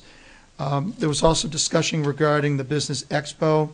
The intent is to move forward. The person who's responsible for running the expo, David Shaw, has a new work schedule that forces him to work nights, so it is very difficult for him to come to the town council and present. It's not that he doesn't want to, it's trying to find time in his schedule. He did have a dialogue with Dawn, the new president of the Chamber of Commerce, and I'm drawing a total blank on her name right now. Anyway, they sat down, they talked about collaborating together on the Business Expo, so it's my understanding that the Merrimack Chamber of Commerce will be introduced in a limited capacity in becoming more involved with the Business Expo, and they have tentatively scheduled that for the last weekend in September, which I believe is the the last weekend of September would be the 24th. It's actually going to be October 1st, which is it's going to be October 1st. And then lastly, several years ago, the EdCAC did a business survey. They're looking to reinstitute another business survey, but gear the questions to be a little bit more specific, using the previous survey as a guideline, figuring out what type of questions do they want to be asking the business community from where they were back in 2009. I think we did the survey to now. So they will be reconnoitering on July 13th, where there will be a new slate of officers presenting to run the EdCAC, and I'll report back on who the new officers are. That's all I have. Thank you very much, Madam Chair. Thank you. Jody? Thank you, Nancy. The Conservation Commission met this past Monday, June 6th. In addition to our statutory business, we had some discussion regarding the Horse Hill Nature Preserve parking lot is actually closed right now. It's completely closed. It's not safe to go in there.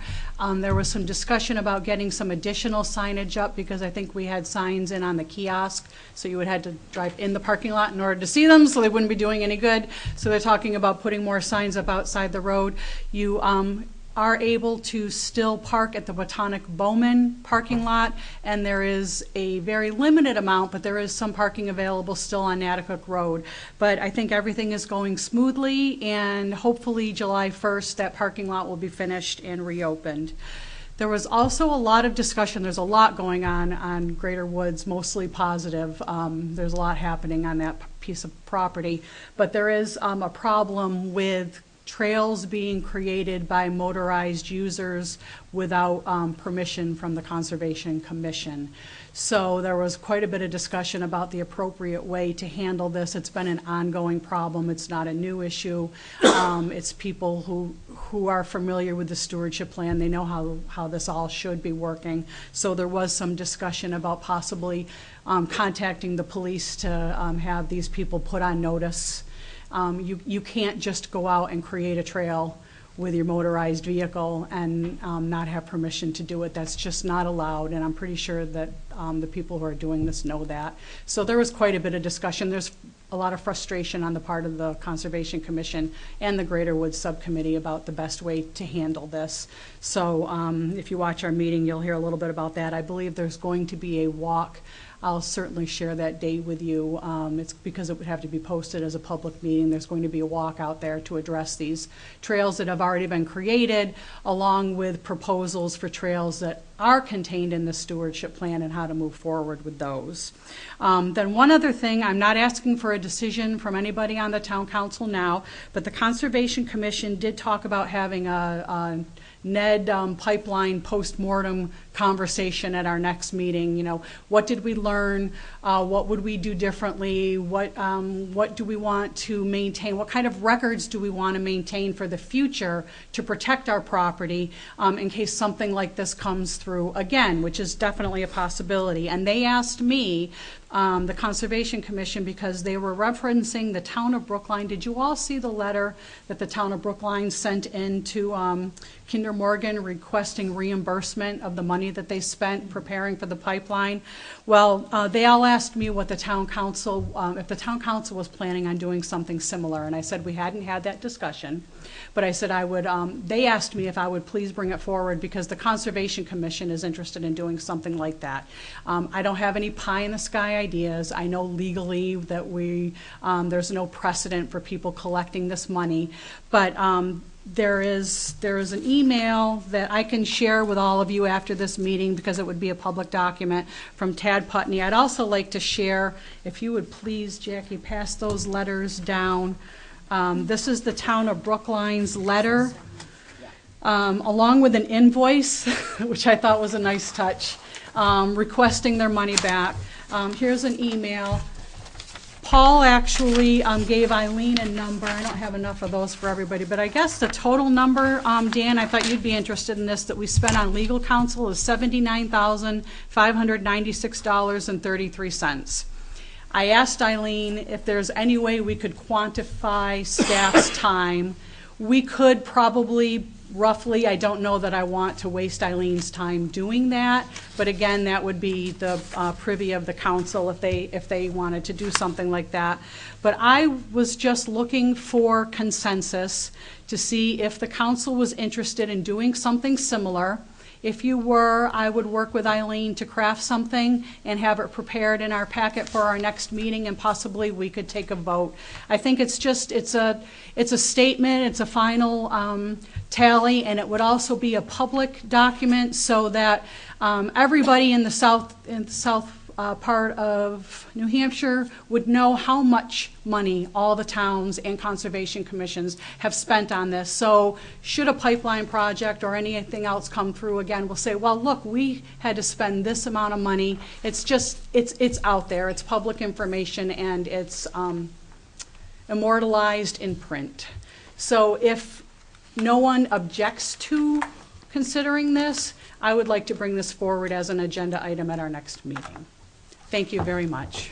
Jody, I'd recommend that you would keep the same letter, just have it say Town of Merrimack, not Town of Brookline. I think what Tad wrote was excellent.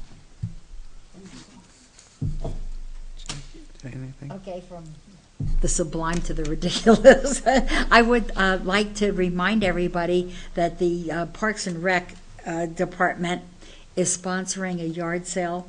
I think it's the 5th annual yard sale next Saturday, the 18th. And I think only about 5 people have signed up, which is a modest sale. But I wanted to tell people, if they're listening, to let other people know too. There's there's the whole park to fill up if they wanted to, and I'd love to see at least 10. But that's good. And to call me or to call the Parks and Rec office that's in the phone book. And my email is jackieflood@comcast.net. Simple enough. If you want a table, you're very welcome. And it will benefit the parks. specifically, primarily Watson Park, because this particular yard sale always benefited Watson Park because there's no taxpayer money generally, except for maintenance items for that. Excellent. Anybody else? Yes, John? So just to follow on the update, the planning board met Tuesday night. There were a couple of things on the agenda that Fig and the Olive LLC requested to be able to open up a snack and wholesome food and beverage sale space inside of the residences at Daniel Webster Highway, the former Residence Inn. They've been at the farmers market of late, I guess this past summer or so. They built up some clientele there. They want to open up in the restaurant area, if you will, at the residences. And came before the planning board for approval, so that was approved. And at the moment, at the onset, they expect to service residences of the residences at Daniel Webster. It's a bad way to say that hotel name, but anyway. But they hope to expand to be able to have public as well come in and purchase their things. So people have gotten to know them, and they're expecting those people, and they're looking for word of mouth to expand and grow as well.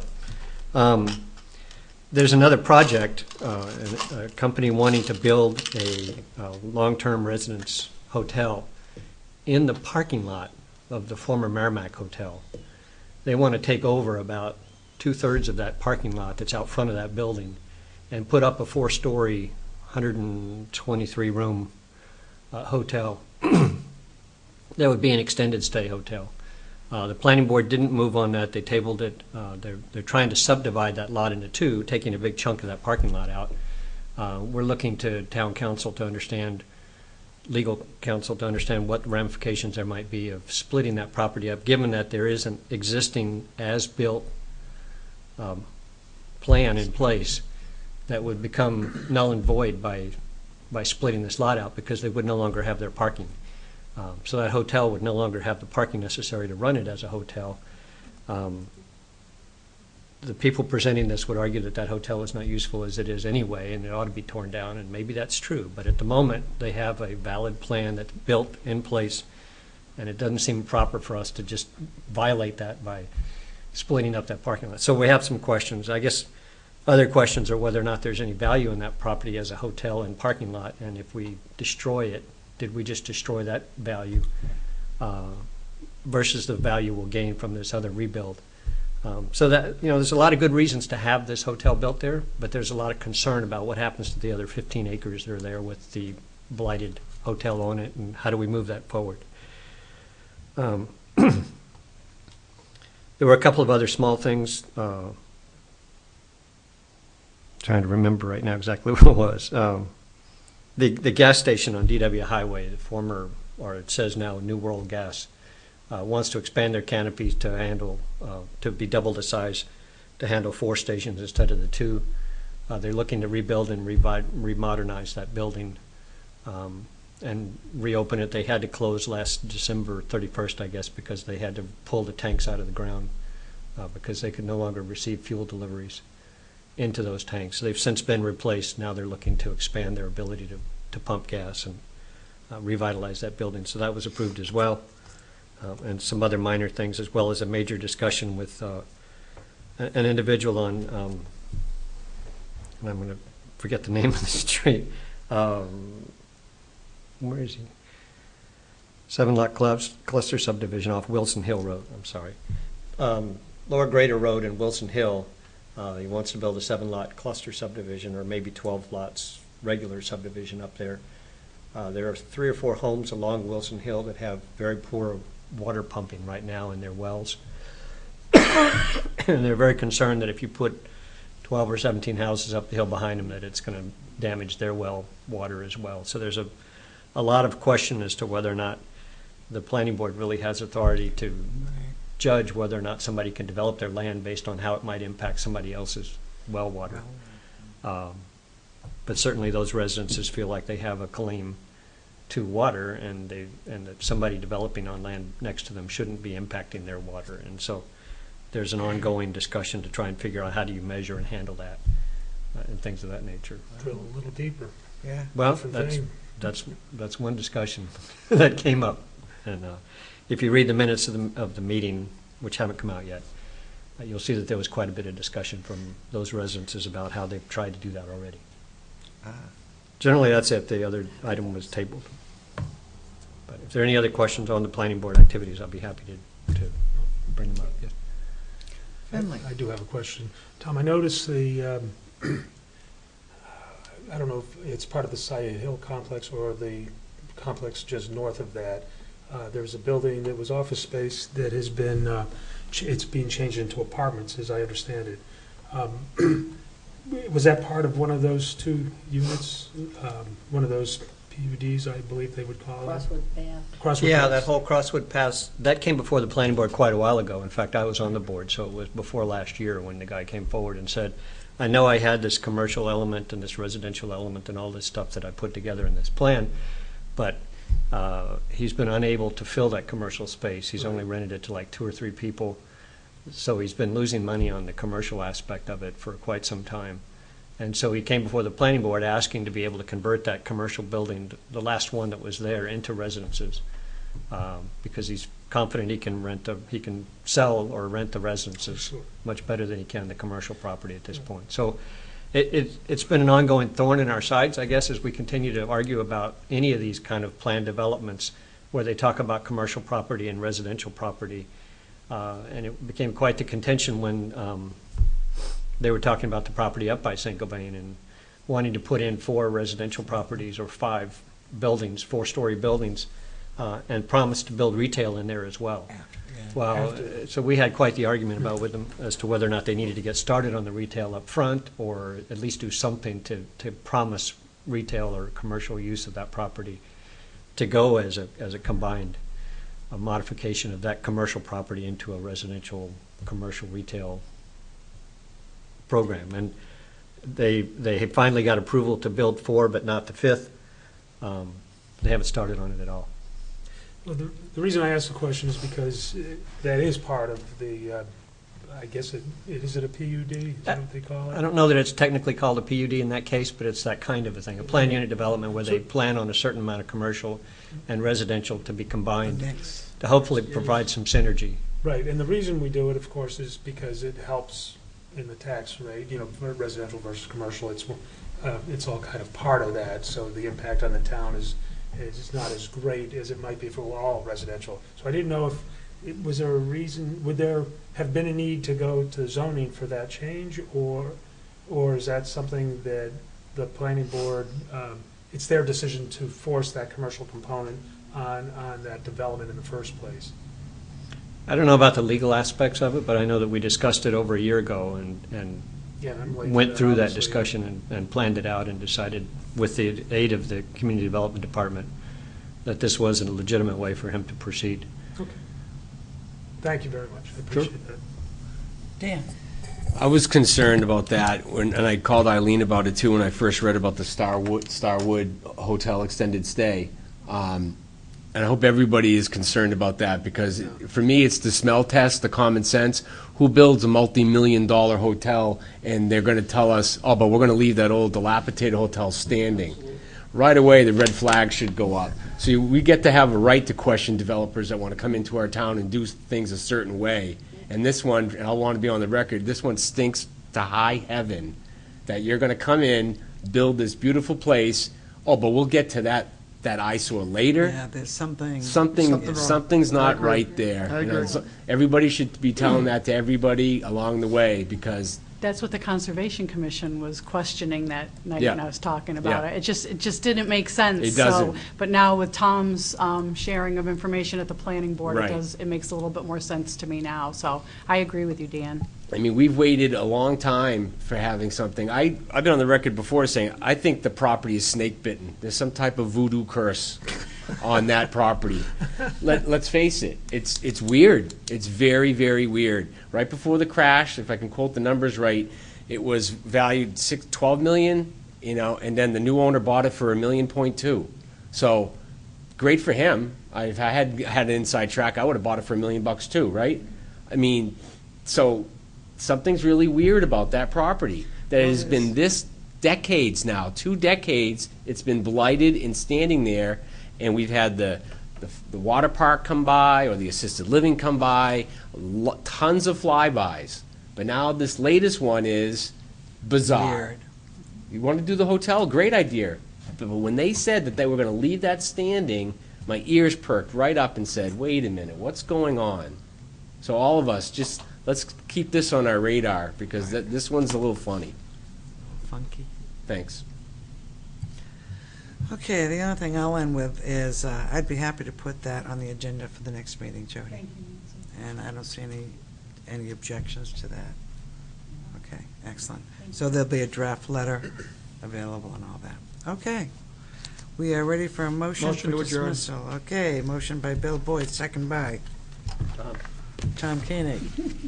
All those in favor say aye. Aye. Aye. 700, and see you guys tomorrow morning.